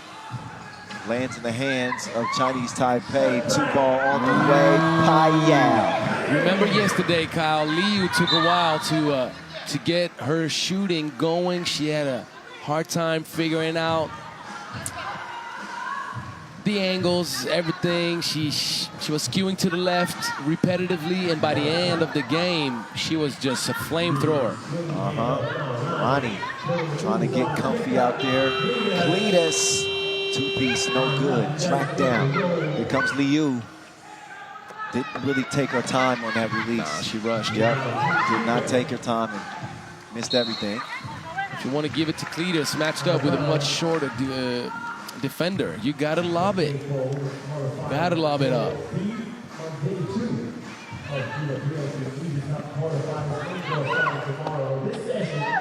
And little kiss off the glass. And Ronnie coming alive in this game. Giving us something that we were expecting from her based on last year's performance. Hsu stepping back in the deep end and cannot splash it. 2-ball corner pocket. Get that out the bottom of the net, please. We got a good one here early. And double paint too, Chinese Taipei. Giving the ball right back to India. Wow, yeah, with a foul underneath. Ronnie to the left. No, she just miscontrolled the ball on the bucket. Okay, you're right. Thank you. Drive and kick, shoot. Run off the 2-point arc, lost the handle on it. India have possession of it now. Quickly to Cletus. Cletus mid-range, just shy. As they get it back to Hsu. Working from the right wing. Looking to get it somewhere. Ting, not a bad place to go. That is deflected, however. And just 2 seconds left to shoot for Chinese Taipei. If India beats Chinese Taipei, that pretty much punches the ticket for Hong Kong to the main draw. Okay, explain. Well, how did she get to the rim in 1.8 seconds? Well, don't forget who you're talking to. We're talking about Hsu. Fast and furious. She could beat a Tesla 0 to 60. Oh, but she just does it faster. I'm telling you. She just does it faster. But you wanted me to explain. Yes. The main thing is this. You're looking at a potential 3-way tie, but India is already out of the conversation because of the low scoring output of the first game. But Chinese Taipei would not be in a position to be able to catch up with Hong Kong scoring-wise. Nice defense there as that one's broken up. Rob Hakata started it with the defense. Ronnie can't finish it with the offense. Air mailed out of bounds instead. 5-3 game, 7 minutes left in the contest. Yeah, Chinese Taipei cannot afford to lose against India. They want to have any chance of capitalizing on a solid first game performance. Well, it's a tough matchup for them because India has that great size, and what it does is it mitigates or counterbalances the speed of Chinese Taipei. So those shots, well, this one's going to be wide open, but many of them are not because of the length. They're disruptive in the passing lanes. They get a hand in your face on most shots. And again, I think it's a tough matchup for Chinese Taipei if they can't exercise that speed advantage. And if India can somehow match them with the shooting from beyond the 2-point arc, we could be looking at a completely different outcome than I think people would expect. But Kyle, the length you're mentioning about India right now is not really a factor, as Cletus is really roaming around the 2-point line, and she's only been taking outside the paint shots. She hasn't been posting up. She hasn't been looking to seal and establish position under the hoop. Yeah. So what you're saying is completely accurate. It's not something that India has been really pressing on quite yet. And maybe there's going to be a shift eventually, but Cletus needs to get her body under there. Then she needs to go and put a lot of pressure and potentially draw fouls that could bring India closer to the bonus land and easier points on the free throw line. Yeah, travel right there on India. We'll give it back over to Chinese Taipei. Liu, I don't know why they seem to want to let Liu shoot. They're gambling. She's missed the last couple, but I don't know if you want to keep playing with fire like that if you're India. Ronnie, turn around. You'll take it and you'll like it. She delivers through the contact. Ronnie up to the line and can make it a 2-point play and even the game at 5 apiece. A little bit of sunshine starting to peek through as we reach the afternoon hours here, approaching 12 o'clock. Chinese Taipei knocked down the 2. In the meantime, make it 7-4. Courtesy of Su. Courtesy of Su.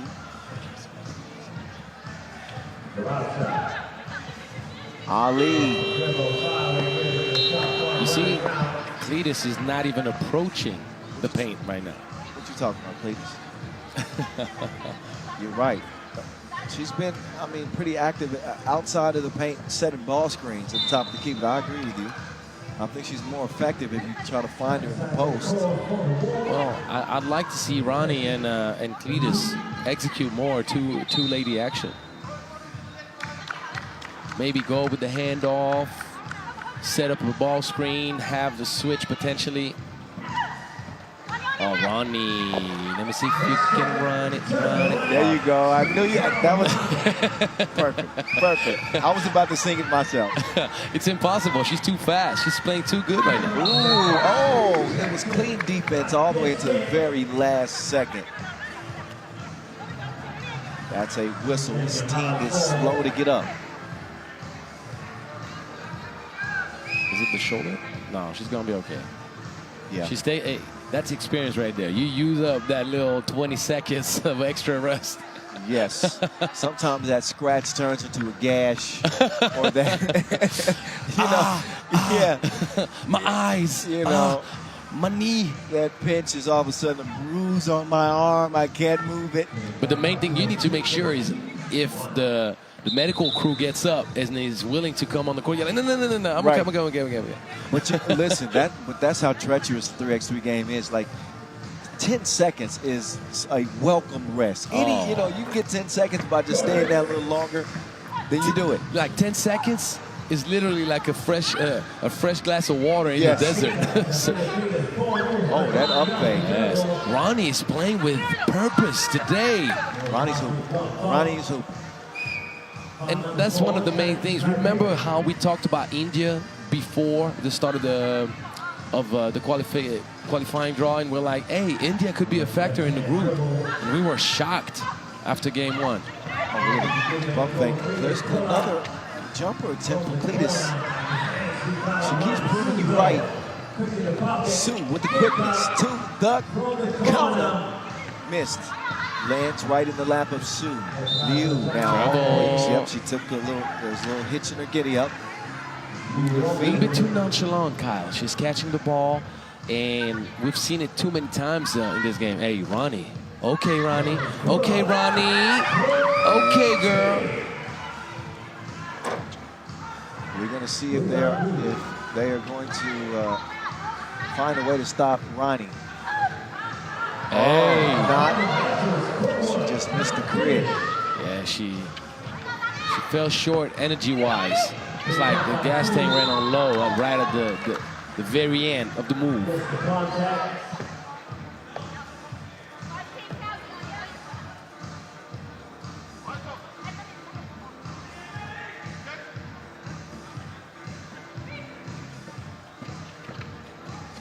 Nice.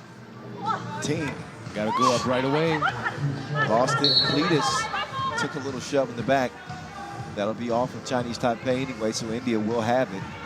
4:27 left on the game clock in a 2-point contest. Chinese Taipei holding on to the lead.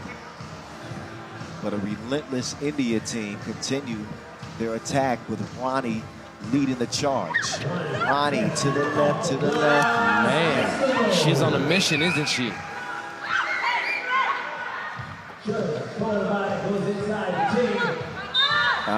Ronnie got caught reaching in the cookie jar. No argument from her. She knew it was a foul. Shooting foul for team. She's the bright spot that is in desperate need of help. She needs support. India can't sustain 10 minutes of just a Ronnie show. It's not going to be enough. Free throw, spit out, but it stays with team. That would hurt. That would hurt. She has gone cold now after knocking down that early 2. Oh, man. Who's that girl? She's that girl. She is for sure. She's that woman for India right now.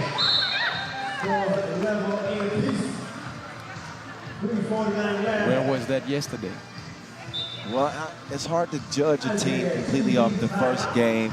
There are nerves. It's about the purpose, Kyle. It's not about making the shots. It's about you didn't see Ronnie as aggressive in the lane. You didn't see her really try to change the destiny of the game. A 6-point outing, India came out flat and really shoot itself out of the tournament. I think she realized after game 1, scoring 6 points, that her team is dependent upon her being aggressive. It took, unfortunately, a bad loss for them.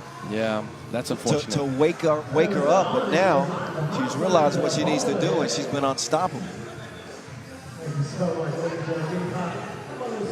I don't want to say they're complete. If they reach 21 points, which is going to be a tall order anyway. No, they're done either way, unfortunately. India won't be able to catch up with Hong Kong no matter what. Okay, well. Because it's 2 21-point win for Hong Kong, so there's just not enough math to catch up. That's a foul. Yeah. It is a foul twice. There's a foul on the elbow, foul on the hips, and Ting is rolling out of the court. She's in pain. Well, India, but you never know though, because Hong Kong will play against Chinese Taipei. Yeah. Let's say Hong Kong gets held to 5 or 6 points themselves, and India absolutely blow out Guam. Then they can close that gap. You need India to win with scoring 21 right now to even entertain that. I know, and that's the thing. I don't think they don't have enough time to get to 21. I don't think. And who knows? I mean, they're not even in the lead of this game right now. So we're prognosticating. Well, but, I mean, we're also sharing information and scenarios, but providing all the possibilities. But historically, and you know that way too well and better than anybody, Kyle. Any game with a loss where you score in the vicinity of 5, 6, 7 points, you already know what happens next. You can wake up and correct the trajectory, but you're just starting from too far. Yeah. 9 possession white.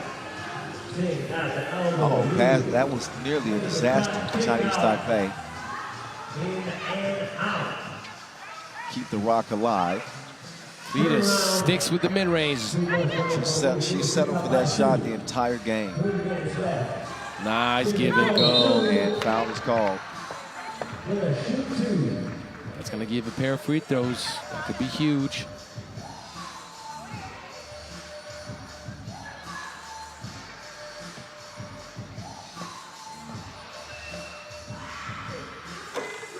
Free throw from Hsu is no good.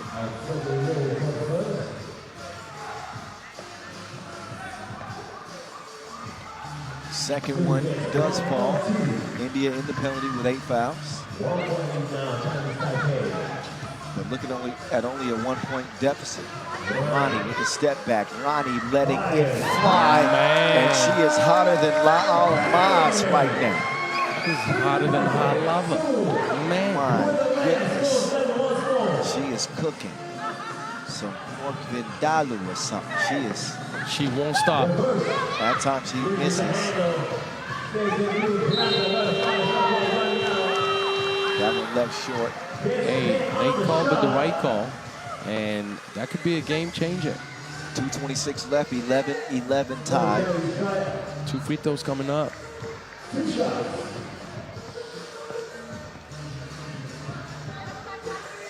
Rahakara knocks down the first of 2, puts India in front. They're trying to mix things up in this group and trying to ruin things for Chinese Taipei. It's going to be difficult. I mean, obviously they won't be able to get in, but for Chinese Taipei, they came in with a win.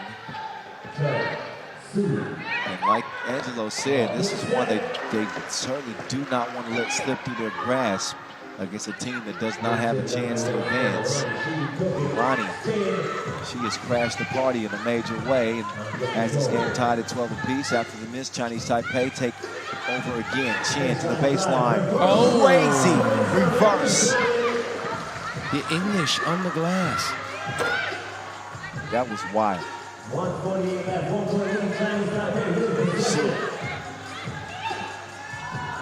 Inside the team.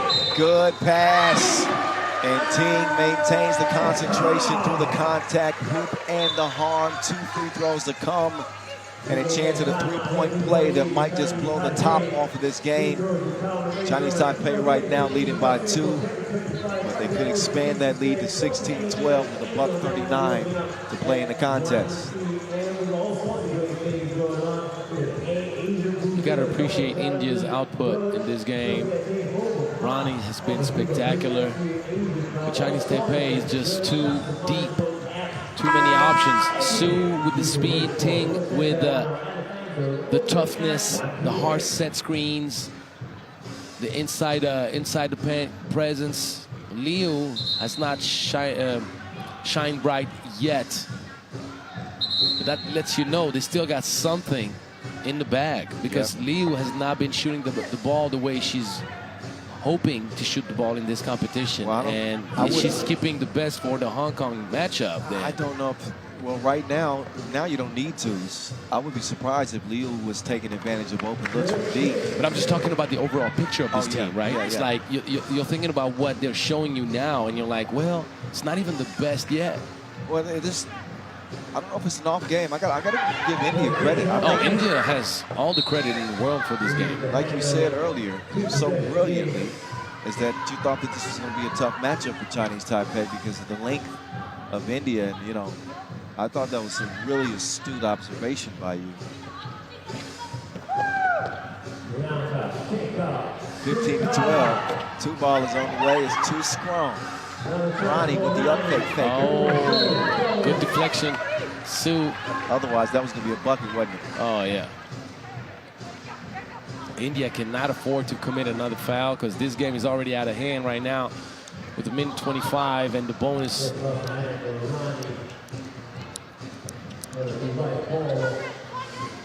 Swung over to Liu. Inside, they go. Team, tough shot. And she's up for the challenge. And Chinese Taipei are now up by 4. Rebound goes to Chinese Taipei. CT in the lead with a buck to play. 60 seconds officially. Su cross. Turn around. Didn't have the defense turn around, rather. Offensive rebound gets it back over to Chinese Taipei. Liu. To Ting. No good that time. Cletus steps back beyond the 2-point mark. All oxygen.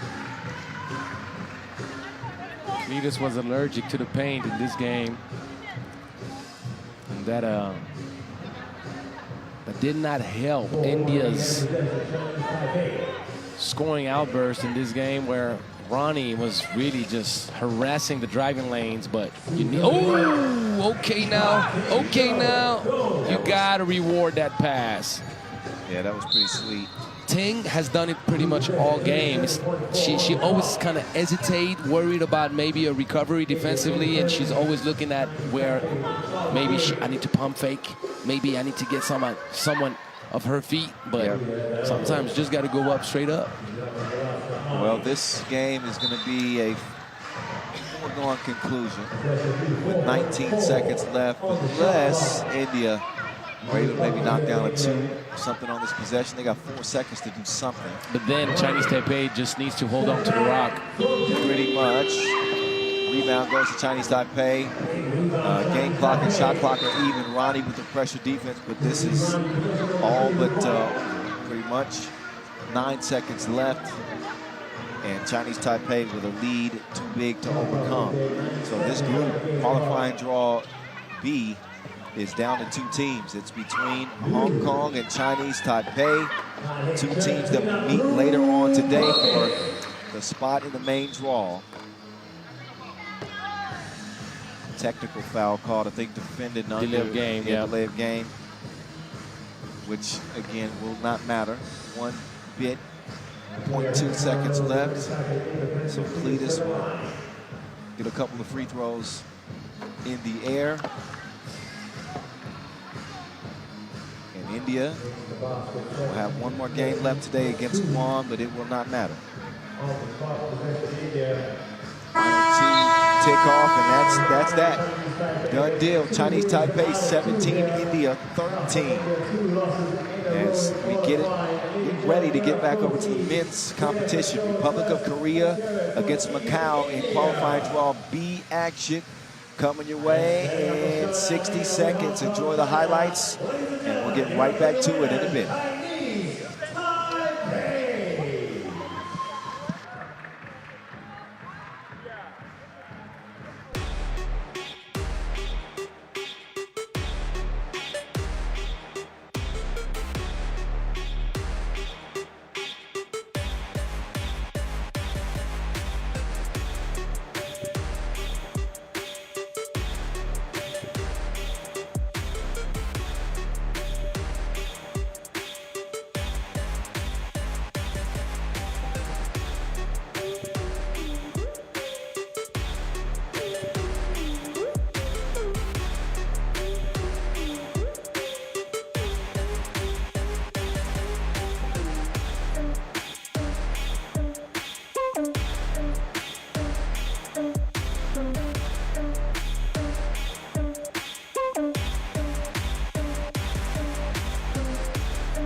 Pool B in the men's bracket. India and the Philippines are all set for a duel to the death. Who will take that ticket, the precious ticket, to the main draw? We'll find out right after this game. Republic of Korea and Macau playing for bragging rights at this very moment. If you haven't followed yesterday's action, India took care of business against Republic of Korea, winning 21-11, and then Republic of Korea played a tough matchup late in the day, eventually losing 17-15 to the Philippines.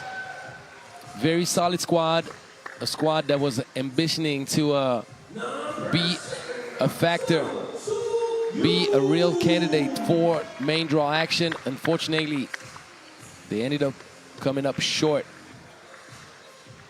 You still got to give them credit. Macau will be presented in just a few moments. Started off the day, forgive me, losing to the Philippines 21-12, and eventually it completely collapsed against India. India, who had the great all-around play and leadership from Harsh Dagar.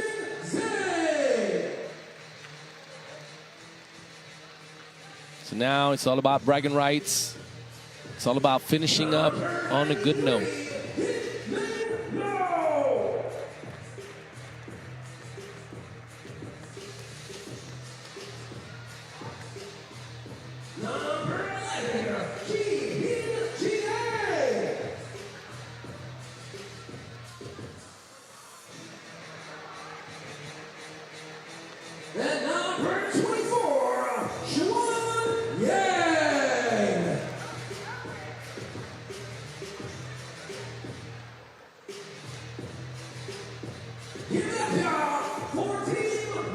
There's a slight advantage for Republic of Korea. It's going to be looked upon as the most physical and maybe the more equipped team to be in a position to walk away a winner on paper. But Team Macau is a team that is going to be looking to play fast, create opportunities from outside two-point range. Can they withstand the toughness in the paint of Seok? As you see right here, going to the layup, number 93. And then for Republic of Korea, you got to keep an eye out, obviously, for the length and outside shooting of Eugene Lee.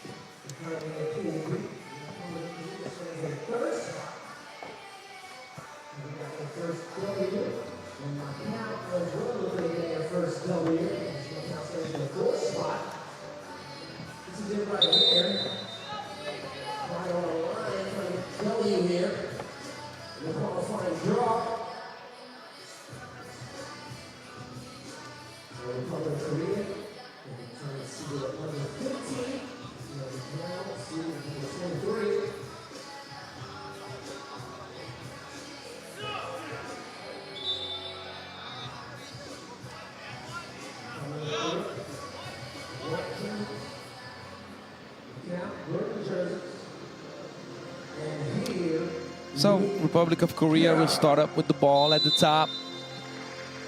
Are they going to try right away to find favorable matchups close to the cup? Seok gives it right back up to Lee. Lee will travel. He hesitated to go up. Something that I mentioned in the previous game. Sometimes you just got to keep things simple.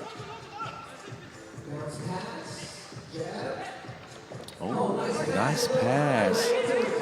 Threading the needle. Lee in the corner. Switching up hands. Nice left-hand finish.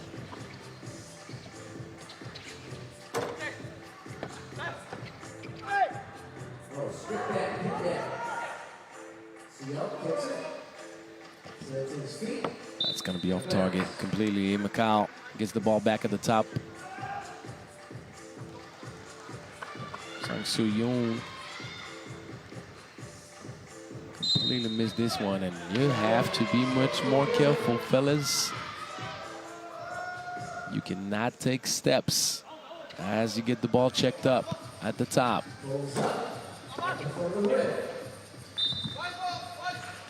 Ball going back to Korea.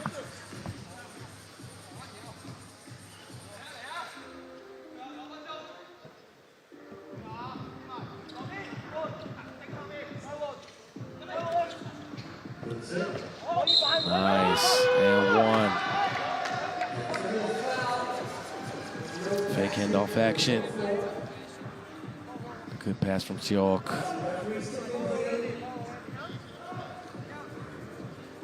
Yoon attacking the gap right off the catch. That's the way you want to do it. You don't want to play around too much. You want to catch off guard the defense. You need to have flow.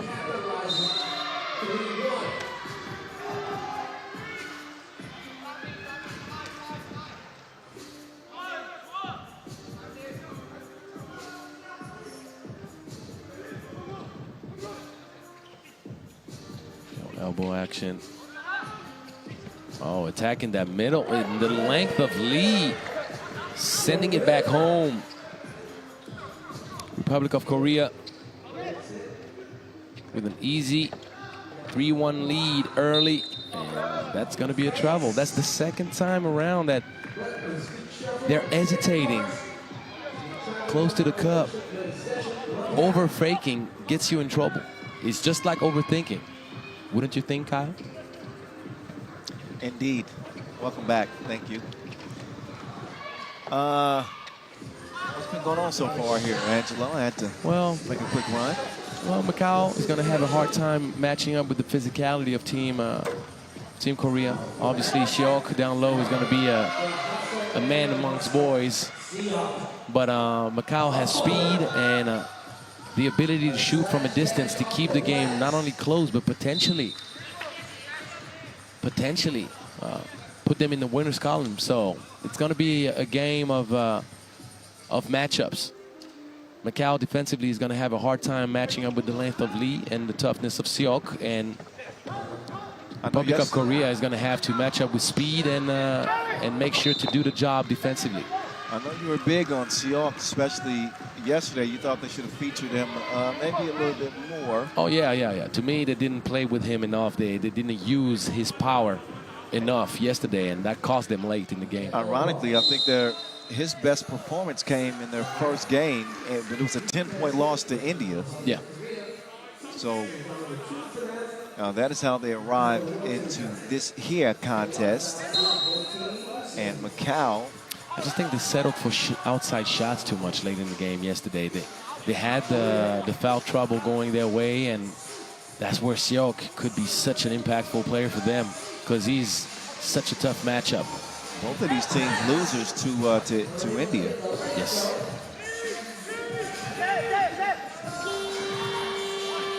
So they'll need to get it going in this with Seok. Oh my goodness. There's bullying and then there's that. He took it to the next level. Seok with the hustle. The contest throws the shot off. And a 5-3 game. I came back just at the right time. It's heating up. Seok, while they heating up, he continues beating up whoever's in front of him. Sometimes you're looking at teams and you're looking at the weaponry. You're looking at the options available. You're looking at the potential, and you're thinking, well, if you just follow the simple guidelines, but at the end of the day, when your brain is fried, your legs are cooked, and fatigue comes into play, you also have the dynamic of a game. You have to give credit to the opponent putting you off your game. Yeah. And it's such a common story when you think of it. 6-3. As Republic of Korea try to write a different story for themselves. Their women's team already into the main draw. The men team just trying to get a win here. And Seok he's going to work. He's going to work underneath. Zing fast to the basket. Draws a foul. Yeah. One of the quicker players in the competition from that guard position, wearing number 10 and stepping up to the line. Who's your favorite number 10 to ever play in the NBA? I got one right off the top of my head. Number 10. Yeah. Darrell Armstrong. Who? Darrell Armstrong. Darrell Armstrong. I'm going to go with B.J. Armstrong. Oh, okay. Chicago Bulls. You see, we're all about the Armstrong. That's right. Strong picks, I must say, for the both of us. And then later we'll have to think of our favorite number 10 in 3x3. But I don't know too many number 10s. Well, that's what we got Bogdan for. Yeah. Brody's going to see who all wore number 10 in 3x3. We're going to make that a contest. Got a pretty good contest in front of us, by the way. As the Republic of Korea take a 3-point lead into the break over Macau. Some of the action so far, which has been pretty good. Both teams utilizing quickness from the guard position to get to the rim. And while the Republic of Korea maintain a 3-point lead, they do have 4 fouls. With 6:40 to go, coming out of our first media break. Kyle Montgomery, a.k.a. The Voice, the Czar, Angelo Sakarakis, rocking the mic for you here in Singapore. Final day of qualifying draw action. Game number 5 of 23. Seoul, get out of the way or suffer the punishment.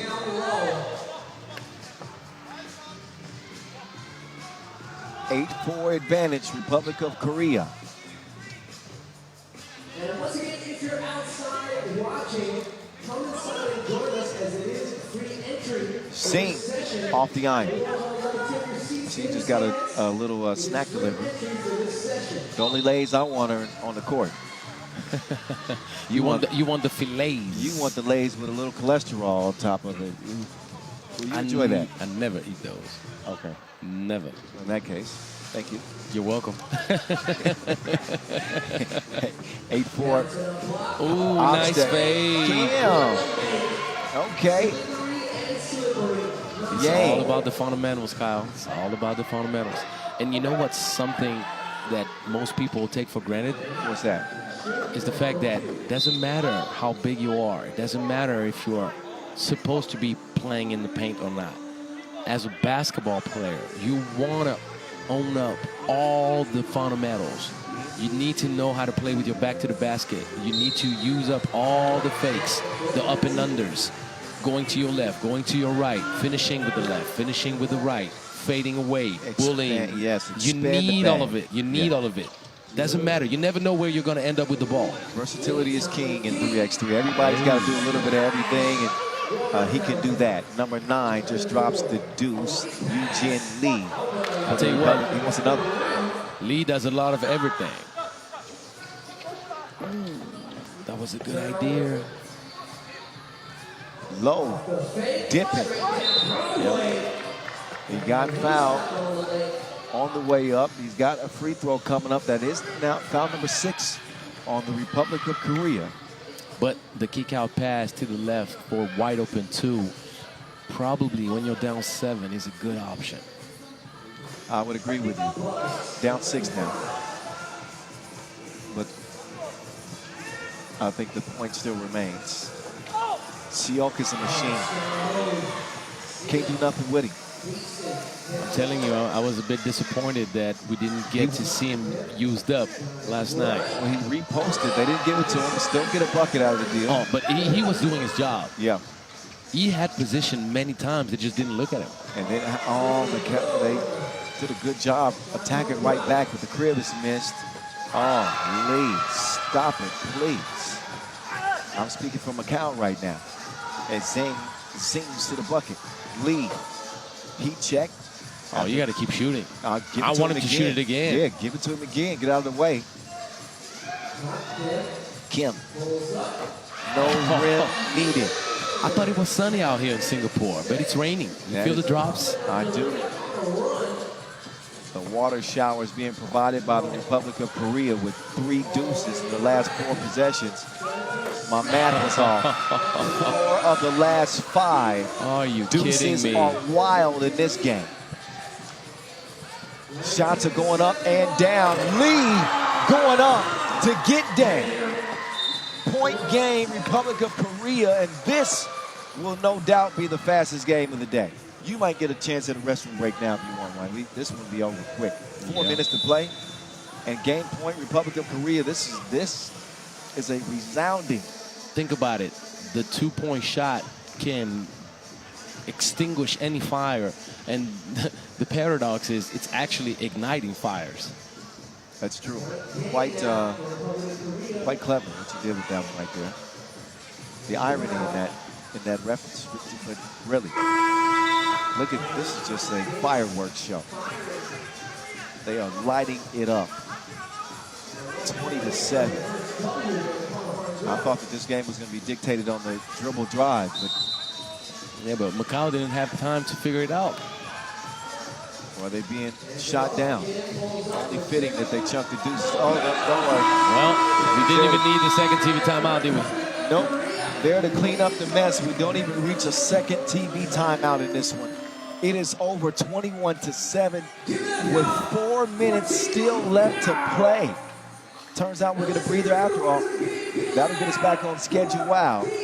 We got India and Philippines in a big one in qualifying draw B action for the men coming up next. The battle of unbeatens slated to check ball in about 5 minutes. Quick work for the Republic of Korea over Macau. A blowout, 14-point W. Enjoy the highlights, and we'll get right back to the action after that.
Once again, coming up next, we got Team India versus Team Philippines in the men's division.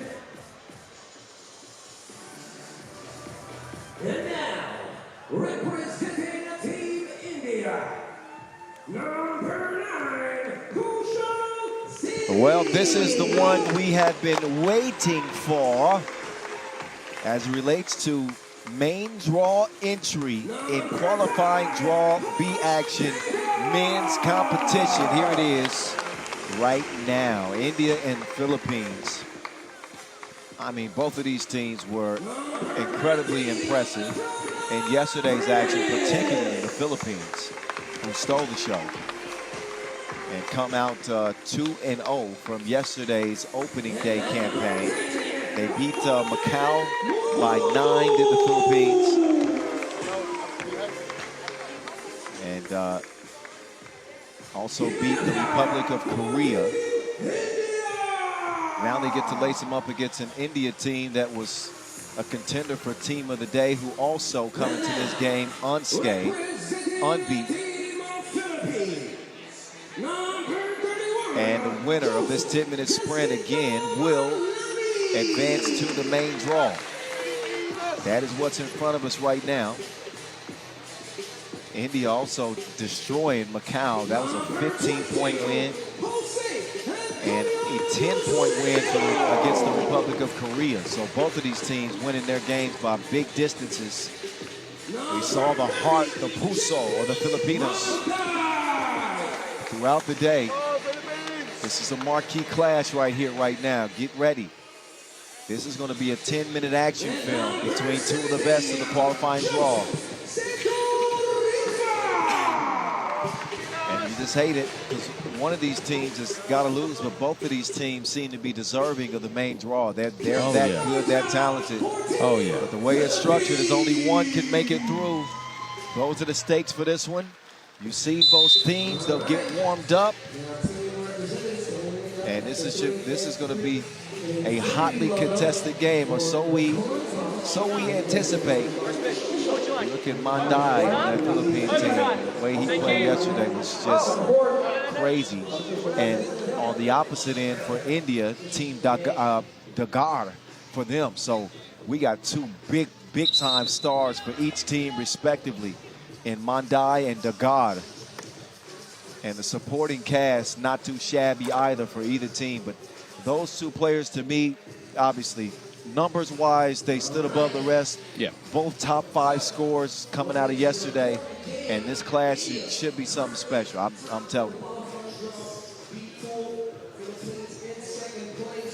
So whoever wins this game will punch their ticket to the main draw. And here we go. India has been spectacular with the defensive pressure, and so has the Philippines. So it's going to be a battle of wills. Battle of wills for a spot in main draw Pool B. Air ball to start things off for the Philippines. Dagar and India, the more sizable quartet as they find Singh on the cut, or Prince, that is, excuse me.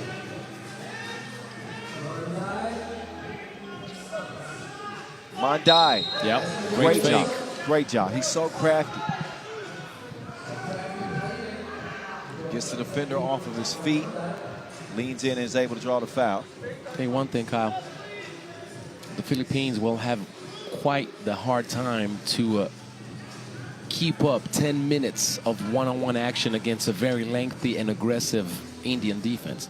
You want to get them off balance. You want to get them on the move. That's when your speed is going to be the most efficient. That's when you're going to find some open twos. You made that point about Philippines yesterday. You said, yeah, they look good, but I'm seeing too much ISO ball.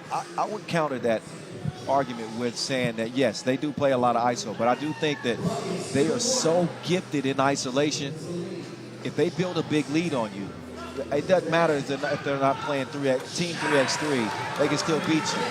Well, with some purple rain. They can beat you on one game, but can they sustain it through the course of a whole tournament against really good teams that will make you tired, that will make you only take contested and tough shots? Yep. And Mandai is one of the most skilled and talented individuals that we have in this competition. But I just think that he's going to overwork himself. And don't forget, you're going through the qualifying draw, then you got to go back at it again in the main draw. And it's going to be 5 straight days for the best case scenarios. See, that's a tough shot again. Just off the iron, active hands inside, out to Mandai. Different Run shot. up, get done up, blah. Different shot, Kyle. Didn't have to work for that one. Catching and shooting. Efficiency goes up, doesn't it?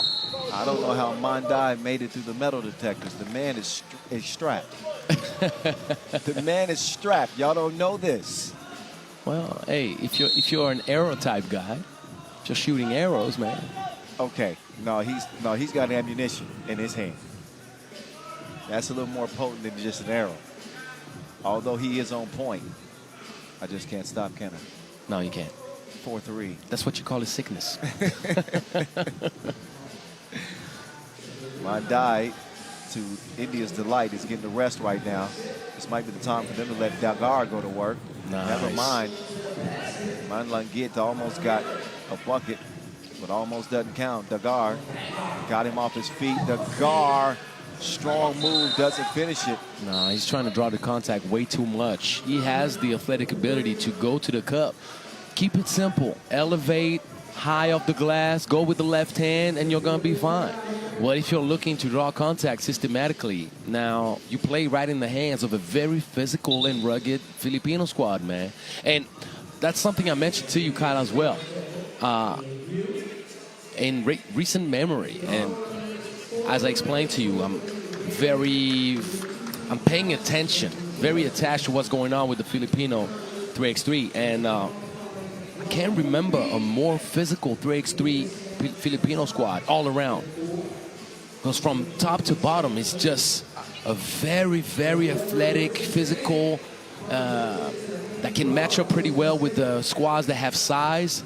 And I like what I'm seeing. So the main thing is both teams need to really keep up with their true identity. Yes. So India is all about ball movement and attacking closeouts. I think that's a good point because this is the most physical Philippines team, and maybe the most balanced Philippines team I've seen in the men's competition. 1 through 4, you mean? Yeah, 1 through 4 that I've seen in a while.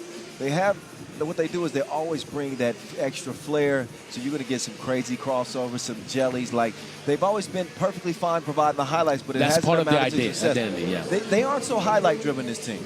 They about their business, like a suit and tie. Everybody plays their role. They do have that star that does have that extra bit of flavor when you look that at you can count on. that you can count on. Yeah. But I do like the composition of this Filipino team in 2025. Maybe the best, and that's no shade to the Almond Santos and those guys in the past. Like, they came and they pooped. RJ Abadientos, do you remember these type of guys? Like, hey, brother, I played against the Philippines in the 2017 World Cup. We had them in pool play, so I'm well aware. So, you know, they've had some teams, but this one, it's got a little bit something different about it. There's the steal from Mandai. Got Prince all up in his face. Ooh, Sibio's got to finish those. He missed the crib. Look at the ball movement here from India now as they begin their attack. Prince on the drive. Prince with the finger roll. With the left, too. That was sweet. There you go. You see? That's beautiful. That's easy action. Easy action. Keep it efficient. Yes. Dagar. And they thinking they lucky stars that he missed that one. He made so many tough twos yesterday. The thing about the Philippines, Kyle, is you're looking at a team, if they collaborate, set multiple screens and flashes just like that. Look again. Oh, that gets beat by Prince. Got his fingerprints on that, but it doesn't stop the score. Philippines stick with it. Dagar shifts from 5th to 2nd. He is so good. Beautiful change of pace. Step back. Prince says, take that back. Poor decision making. You're matched up with the lengthiest player in the whole tournament, and you're trying to just get one up on him quick. You got to do much better than that. Loses that. Mandai. They're going to let him be the catalyst to the offense. These are the stars here. Mandai against Dagar. Uses the screen. Pocket pass. Nothing but length that time. You know that in 3x3, you need to give a little bit more time to your teammate to drop down, because it's so physical. You got to hold the screen and you get held up a little bit. So hold on to the rock or take one extra dribble before you make that pass. Shout out to Andre Florin. He said, don't forget about that Philippines team for the World Championships. They were packed. I do remember that. That we did that in Manila. Yeah. In Philippines Arena. Yeah. Like they've had some great teams, man. Yeah, well, you played in that tournament. 18 in Philippines, didn't you? 2017 in France. Oh, okay. And we had the Philippines in the group. But to me, it's more so like you're looking at who you're matching up against and who you're capable of matching up against. That's a fact. Oh, double cross, but the defense stays true. And that's a turnover. It looked like that was a highlight waiting to happen. Mandai, though. Yeah, but the Indian defense, let me tell you, Kyle, it's premium. Oh, look at that. That was the cross. Had him off balance and just a missed dribble. That's all it took to turn it over. One thing that India has been doing really, really well, Kyle. What's that? They're attacking with rhythm. They don't just settle for initial athletic advantage that is like conceived based off length or height, right? They're looking at, okay, let's get the ball moving and attack closeouts. And they've been so successful at it. Also, they'll hit you with the little backdoor cuts. And we saw a few turnovers because the passes were not good enough, but the ideas are there. Ball fake. See, once again, talking about the silly turnover. They have two passes, a wide open shot at the 45 or layup with Singh. But a bad pass gives air to the Philippines to try to tie things up or even take the lead. Down 6-7 right now, so we're just past 3 minutes in. Eusebio from the block. He will attack Prince. Prince is not having it. The length, man, the length. Muthu gets it to Dagar. Dagar! Man, he's strong as a crowbar. That rhymes, so threw it in there. Well, but I mean, when you're thinking of crowbar, man, it's like, I don't know if there's anything tougher than a crowbar. So I like that. That is what he represents for India. He's not just about the stylish plays and the two-point shooting. He's built tough, man. He'll drive on you, not afraid of the contact. Sedu Rifa.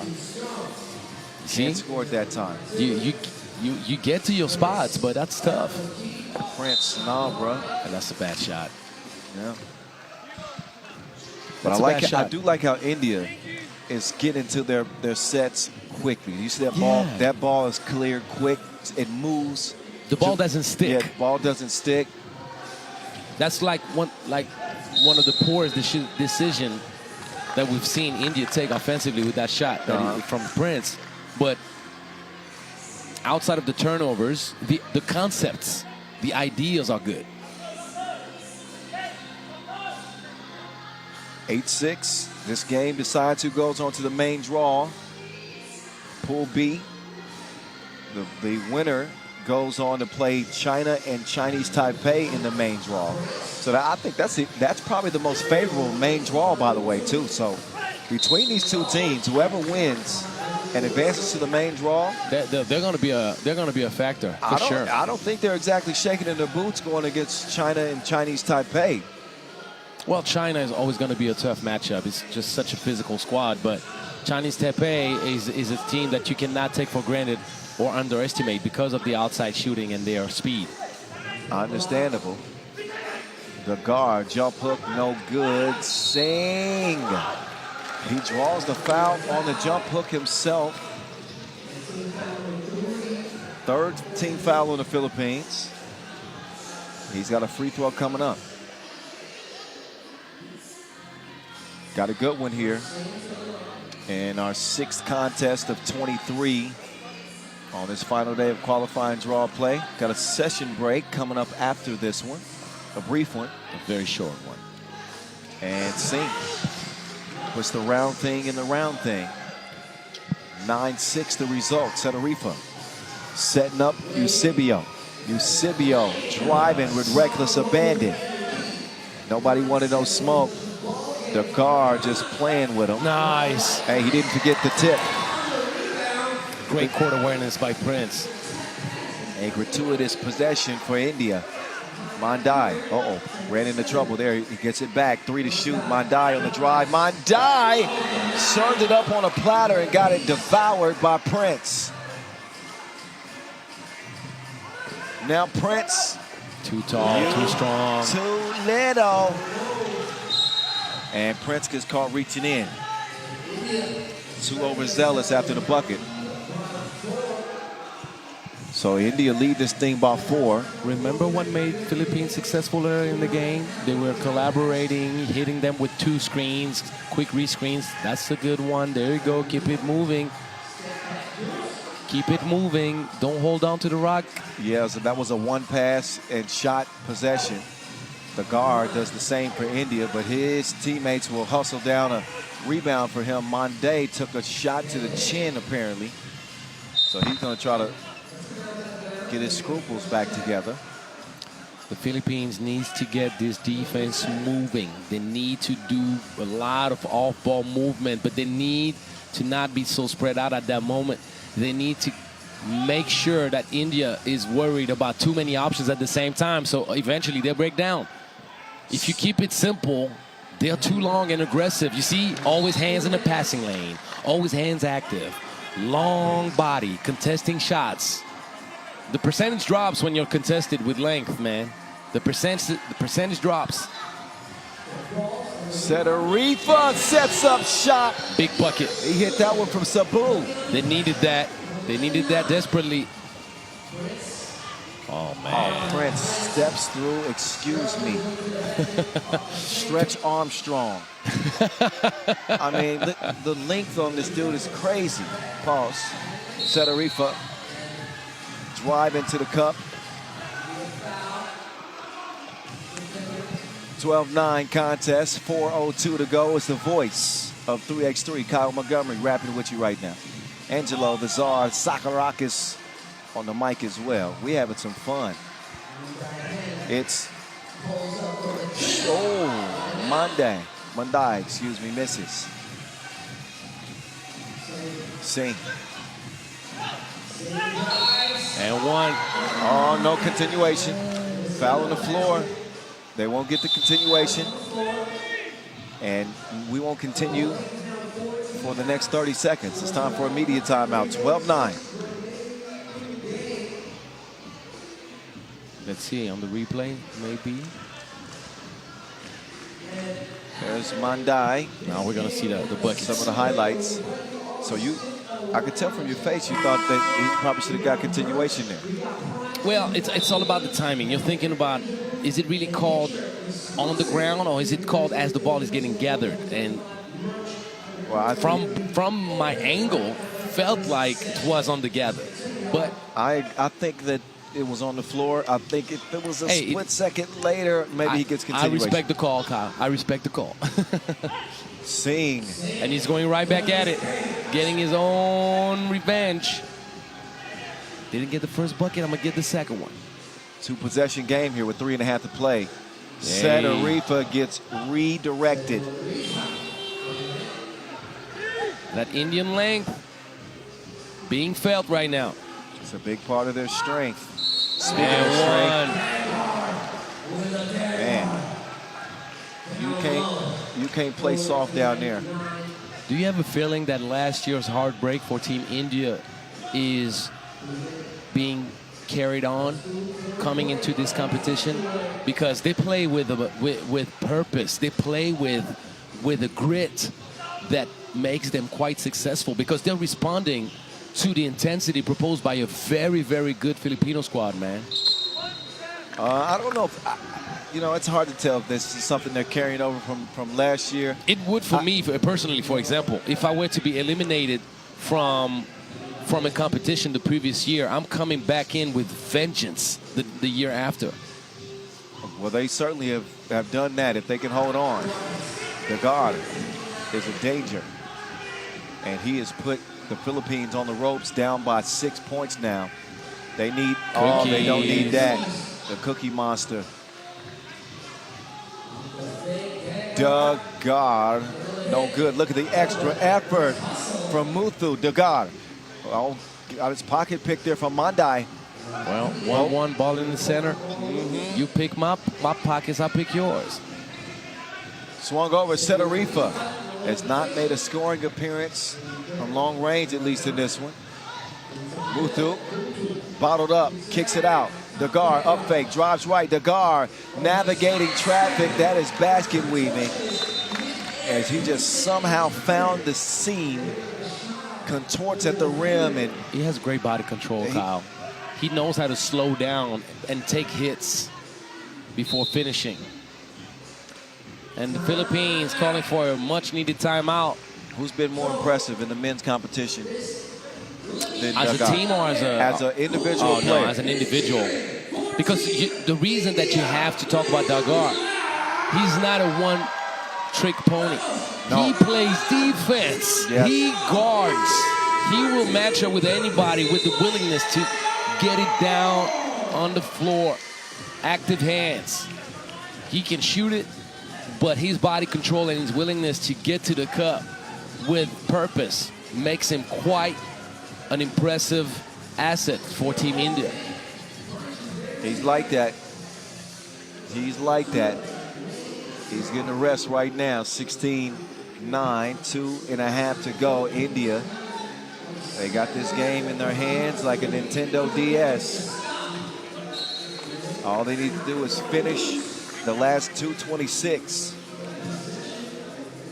I always say it because I want to make my thoughts clear to anybody listening to me. Playing one-on-one is part of the game, and trust me, you need it at a high clip. That's the way you get out of tough situations. You need that.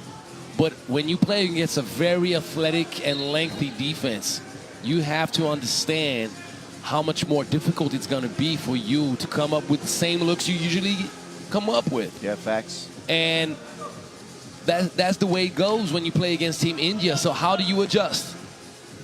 That's the question.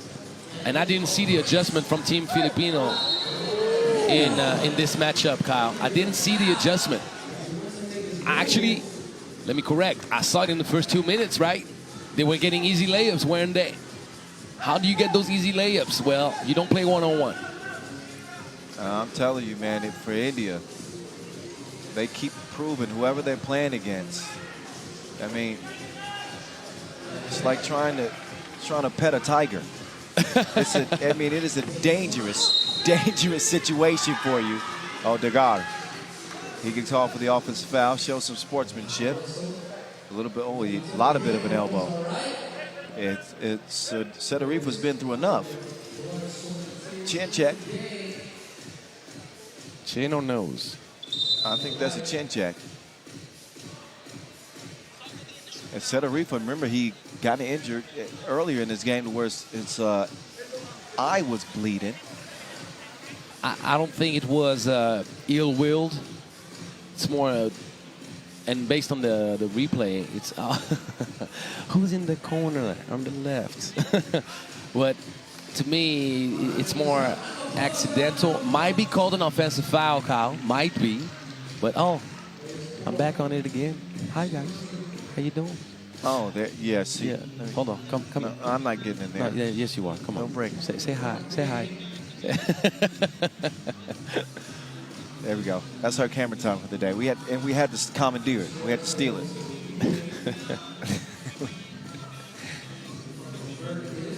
Oh, he's bleeding.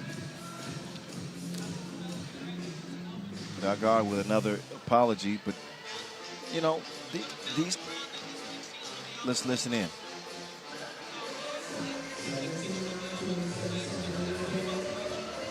Like, to me, it's like stepping over. Look. But you know, he's stepping over, and you see that motion all the time from players that are going to the Euro step. They bring that ball across. No, but he's not going out of his cylinder. That's what I mean. To me, he's going up. It's a circular upward motion. If it was a circular forward motion, I would give it an offensive foul call. Let's see what. But if it's circular upward and you're trying to be too tight within the cylinder of the offensive player trying to get a bucket, well, you put yourself at risk. You put your body at risk.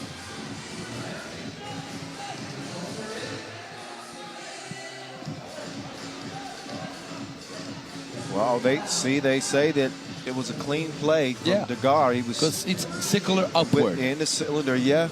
It's not circular forward. Setarifa is not happy. He's been through enough. Dagar continues his outstanding performance. Makes it a 10-point game. This game was close. It was back and forth. Remember, it was 7-6? Mm-hmm. Since then, the Philippines have been outscored 12-3. Quick math, Eusebio goes off the window. Muthu, sneaky. Prince elevates.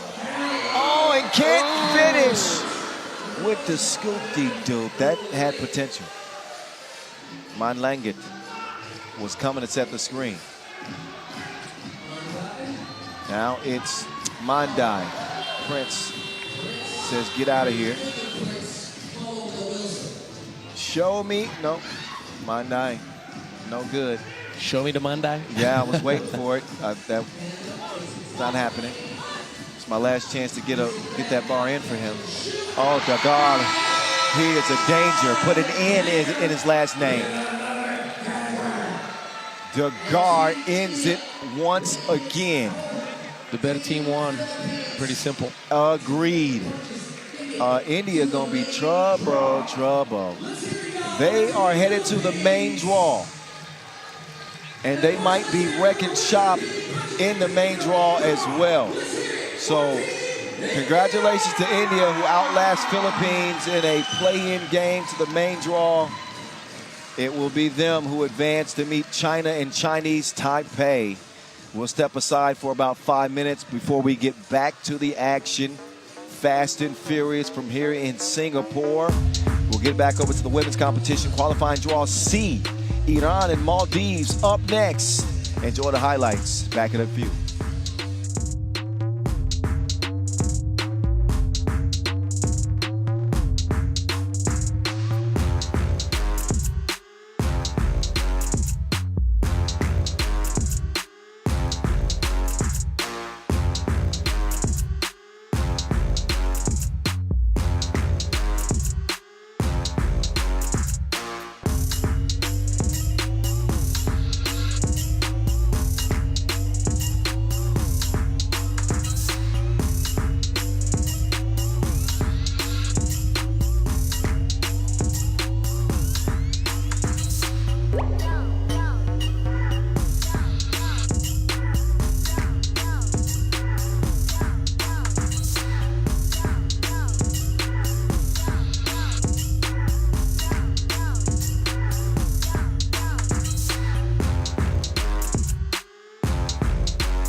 We've got you covered on all things sport, fitness, and wellness. Look at this sport enthusiast. He's kept up to date on the latest sports news, fitness, and wellness trends all on one site. How convenient. And this active young lady, there isn't a sport she hasn't tried. From tennis to swimming, she has checked out every active SG Sports Center in Singapore. Over to our number one sport fan. Catching games wherever he's at. And score! Let's not forget our active seniors. She's no longer missing out on any sporting events or activities. So regardless of your sport and fitness go-to, Active SG Circle has something for everyone. Live better through sport today.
All right, we will start once again. You saw how the pool is shaping out in qualifying draw C action. As we will get a look at Iran and Maldives. Iran come in 1-1. Maldives come in 0-2. So obviously Maldives, their road to the main draw is a grim one. But Iran have a shot. Vietnam is the front runners as they will look to handle business against Kazakhstan up next. That will secure their spot in the main draw. So things are being settled as we move through this day. As game number 7 of 23 is on the brink of beginning. Iran capping yesterday's women's action with a 21-6 win over Kazakhstan. This is after they fell by 3 to Vietnam. Maldives had a tough go at it. Lost by 13 to Vietnam. And their opening loss was to Kazakhstan, and when they only scored 2 points. So Iran, we were really impressed with their second effort on day one. This is a team coming in with lots of confidence, led by the scoring of Najin Rasulipur, a really balanced Iran team. Kamia Yazdian balling. How good has Mala Abedi been on the inside, with Farnaz Kodamorodi hooping on his squad as well. How about Maldives? They got Aishaf Inasha, Aminata Abdul Bari, Raifa Ibrahim, and Suha Ashraf Ali, who again have had a tough go at it, to be honest, 0-2. But no better time than now to show their very best. I just think of that first matchup between Vietnam and Iran. And remember when I told you that I have that feeling that Iran potentially was the better team of the two and that they could have walked away winners and eventually just kind of gave the game away, even though Vietnam deserved its win without even a question. But losing 19-16, you're looking at details and you have a lot of regrets, and I told you they would have a lot of regrets. Do you know how many layups they missed? Because I got the stat. You got the, how'd you find the stats? Because I saw the coach. Okay. How many? Seven layups. Yep. So you're looking at 7.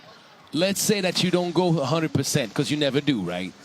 But if you give me a solid 50%, now it's a 19-19 game, maybe 2019. Right, but you know, we talk a lot about not dwelling on the past. You're right. Correct. You're right, but what they did in that next game was a big response. Yes, they did. They still have an outside shot. They need a Vietnam loss, right? Against they need to win, scoring 21 right now. So and they got a hill to climb, even with a win here, which is unfortunate for them. But the door is I like the sound effect. That means there's a crack, there's a slight opening. I don't see Vietnam losing, however, to Kazakhstan. I'm going to be honest about it. But, you know, anything can happen. These are crazy 10-minute sprints, and you just never know. So you come out, you put your best foot forward, especially against a Maldives team that has had their share of struggles. Yes. This could be one of those games if, I think if Iran play their game and they feature a Betty early, which they get it to her right out the start of possession. Yazdian, layup line. 1 for 1 on layups in this one so far. But this could be a game that's going to end before the limit. I'd be surprised if this one goes to full 10. Yeah. Steal. Well, logically, that's what's on paper. Then you have to go out there and execute, do it. Yazdian to Rasulipur. Abedi. Easy money. 2 quick scores for Iran. System 3x3.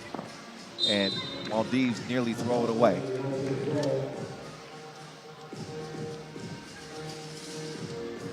Day 2 of the qualifying draw action. And we'll get to the main draw starting tomorrow, just in case you were wondering. As the field of 12 teams will be set. 15 women's teams competing for 4 slots. 1 slot has been determined already. 1 men's slot has been determined already from the qualifying draw to the main draw. So Hong Kong is in, and actually India. So two men's slots have been determined. 2 more to go. 3-zip Iran. Maldives trying to show some fight. Yazdian will call for the push and foul. Should check out.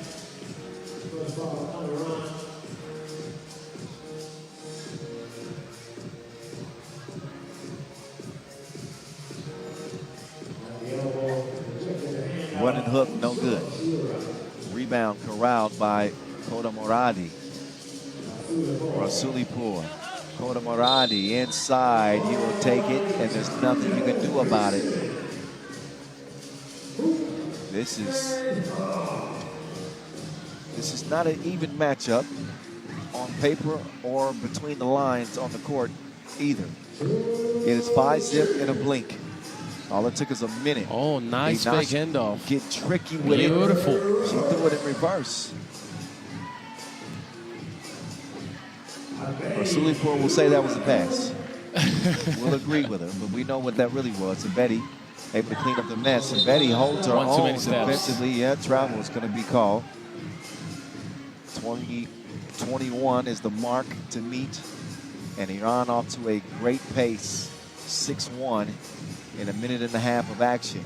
Yazdian was open. They get it to her late. She's going to get position. Yazdian clearing some space. Can't convert the layup. Kicked out by Maldives. 2-ball on the way. Too strong. Yazdian all alone. 2 is no good. Abedi is too big. Too strong, too long, but doesn't convert. Stepped on the line, did Yazdian, so they're giving back over to Red.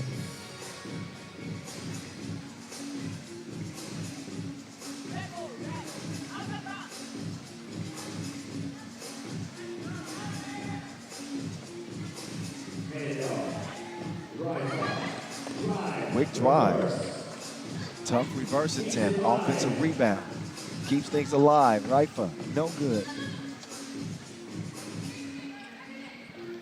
Oh, crossover. Nice. Porta Maradi. Great driving kick. Yeah, with a nice dish. Good patience. Little shovel feed.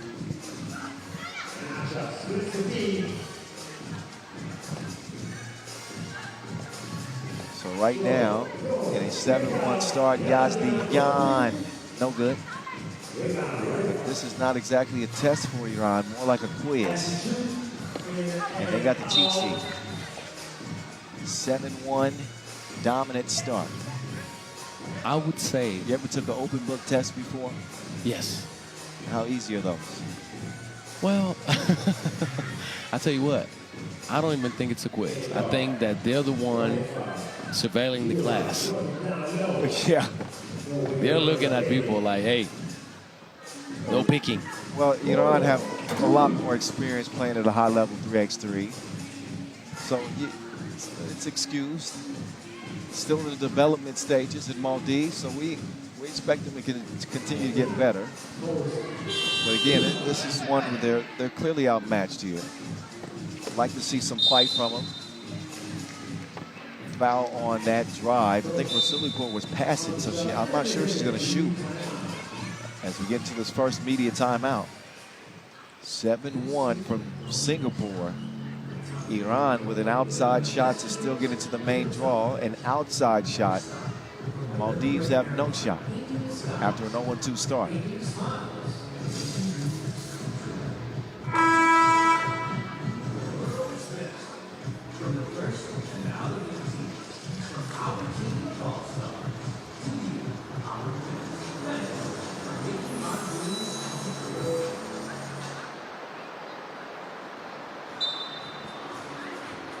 Back to the action from Singapore. Abedi with the errant pass puts her team in a tough position. As Nice shot. Rasulikor hits the 15-footer. Little mid-range sweetness. Is it raining? I would say something is We're happening. well protected under Yes, it this is raining. massive canopy, but I knew I heard some showers coming down. So actually some rain coming here midday. We don't expect it to become an issue. Again, we have a massive canopy over the venue that keeps the fans protected and us. But if there happens to be some wind that causes the rain to kind of have a slanted angle, then it becomes a bit of an issue. But for now, everything's all good. I just wanted to give you all an update on the weather report. Still, though, we're looking at like a massive canopy that has radius that is way beyond the court, way beyond the court. So for this to come impact what's going on, I wish this one could travel with us around the world. We'd never have a delay. ever. Yeah, we never have ever. a rain delay.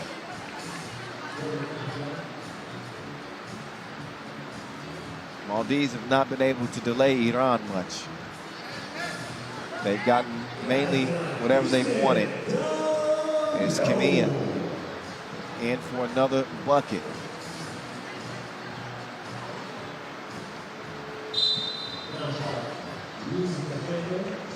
But Iran has not been as efficient as they need to be to make this game quick and to get I don't know about that. closer. No, they haven't shot the ball well from outside two-point range, Kyle. Let's be real about that. But they haven't missed much on the inside. Yeah, obviously they haven't. Abedi is just too good. But maybe they're settling a little bit. They do get a lot of open looks. There's one right there. Camilla, long hair, don't care. Sprints to the rim and makes it a 10-1 start. So Iran on pace to hit 21 in this one. On 5.5 to go. On pace, Yeah. for sure. But Not ahead of pace. You're right there. not ahead, yes. Oh, That Betty. deflected a Betty to Kimmy Yaya. Yazdian. Yeah, it's a nice new nickname. Kimmy Yaya. Kimi Yaya, I got it. Kimmy Yaya, Kimmy Yaya, Makusa. Do you know that everybody gets the words to that Michael Jackson song wrong, by the way? They think you think he's saying "Mama say, Mama, Mama, Makusa." No, I know what he does. What did he say? Please. He says, I said I'm not gonna stop. Isn't that what he said? I'm not gonna stop. No, see, you can't claim that you know the lyrics and then you start asking me what the lyrics are. The beginning is I said I'm not gonna stop. No, is it what it is? But I know it's something like that. Listen, Tell me I'm not wrong. Somebody please help Angelo, and somebody please get a hand up on Rasulipur. So tell me that I'm not far, because I know it's something. You're not far off, but I don't have the exact. You got to deliver the goods. See, like that. Never mind. It was a push in the back, though. Was it? Yes. A Betty. Betty needs to do a better job. Finish it. Maybe. She decides to kick it out. One ain't enough. They want two. Yes, indeed. Kota Moradi. They sped up real quick. Huh? The moment I said they're not ahead of the curve, they're like, well, how about we get ahead of the curve now? Now they're well ahead of pace. Yeah. It is 15-1. No disrespect to Maldives, but we knew this was going to be a very tough game for them anyway. What you got? No, how about you tell us now the actual sentence? No, I put you to the test. You see, I put you to the test. No, you see, why you got to look at your phone? I'm not looking up on the phone. Why do you look at your phone? Listen, whoever's watching right now, if you know the lyrics to that song, Michael Jackson, Mama say, Mama, would you tell? Would you tell Angelo the real lyrics to that? Because he doesn't know. I know, of course. No, well, you're still not saying it. I'm not going to divulge the information until it's time. It's for the fans to get involved in the show right now, because we're obviously looking at a blowout right now. And song lyrics. Oh man, they heated up quick, didn't they? Yazdian ain't cooled off. It's 17-1. Iran. I'll tell you what, with this margin of victory that they're about to have, if somehow Vietnam completely transform into a lesser team in the next game, could they find themselves in the main draw? Oh, I like your cut, G. Rasulipur. She delivers. 3.5 to play in this one, and just 3 points for Iran to put the game away. Inasha. Shot is off the mark. Kimiyaya sets the screen. Rasulipur. Dime is disrupted by good defense from Maldives. There's a lot of D's in that sentence that I just... Yes. I didn't plan it that way. Rasulipur up fake. Girl by. Straight to the crib. Two-piece on the way, off the iron. Iran just need 2 points. And Betty has a steal. And Kimmy Yaya says goodbye. Thanks for playing. 21-1, the biggest margin of victory in the entire tournament. Iran, a resounding victory to cap their efforts. Will it be enough to get them to the main draw? It all comes down to Vietnam and Kazakhstan up next. Kazakhstan need a win to force a three-way tie in the group, and that would be Iran's only shot. If Vietnam get a win, they would improve to 3-0, and that's all that would need to be done. So Iran will be watching this next contest and qualifying draw C very closely. Next check ball scheduled for 1:35, so we get about a 10-minute break here. And the temperatures have cooled down. I like what the rain has brought us. Yeah. But after the rain is what we got to worry about. That humidity is going to be I hope you're ready. Anyway, we'll take a 10-minute timeout before we get back to the action again. Women's qualifying draw C, the last contest in that group, which will decide the main draw entry. Enjoy the highlights. You'll find one from Maldives. The rest of it is all Iran all the time.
taking on Kazakhstan. Please welcome everyone. Now we got some Vietnam fans on court. We got some free merch to give away from their nuts, their water bottles, t-shirts, balls, everything. We want to give it away, and we want some fans. So maybe some Vietnamese fans. You guys been great. Any Vietnam fans? You guys think that you can come and score some free throws? All right, we're looking for some fans. You, let's get up. Come on court. We're going to play a game. All right, man, come on, don't be shy, let's go. No, anybody here want to play? All right, black shirt guy, let's go. Anybody, Vietnam fans? All right, white shirt, let's go. Lady, let's go, come on. Let's go, urgency. All right, this is what we can do. We're going to put 30 seconds on the shot clock. We're going to have to make as many free throws as possible. Sounds simple. This guy's hyped for it. Okay, what's your name, sir? Jack. You confident? You baller? You hooper? Yes, sir. Oh, he's a hooper. Oh, you see yourself up, brother. And who we got over here? Phoebe. You said you're a hooper as well? Not sure. We're going to find out. All right, Jack, since you're a hooper, we're going to you to go first. All right, set the standard. 30 seconds. 30 seconds on the clock. We're ready to get set. Jack, wait. Waiting down. Big round of applause for Jack. As he's going to count it down. Maybe free throw 30 seconds. Let's go! Alright, Anderson's warm up. First is always warm up. 7-1-3 now. Jack, throw it in. Hoover, shoot us in. Oh, rips out. Pressure, 15 seconds. Oh, this is on 90, 10, 9, all right, 1, 5, 4, 3, 2, 1. All right, not bad. Those. If you call it well, the ball, we're going to be the ball. You got big hands, Jack, that was it. My God, Phoebe, you ready? You confident? Hey, John, let Phoebe needs a bit of confidence. Let's go, Phoebe. All right, 30 seconds on the clock. Let's go. Take your time. Oh, not bad. 26-4. But you know what? That's bad. Every bucket counts. So if you're making something warming up, takes a few to get your rhythm. Ooh, that's short. 10 seconds on it, Phoebe, come on. Crowd's gonna roll, you score. Yes! One more, Phoebe, one more, at the buzzer! We got a tie. Are we gonna have a Sunday? Are we gonna tie? Or are we calling it a tie? All right, one more time. One more time, guys. Where's Jack?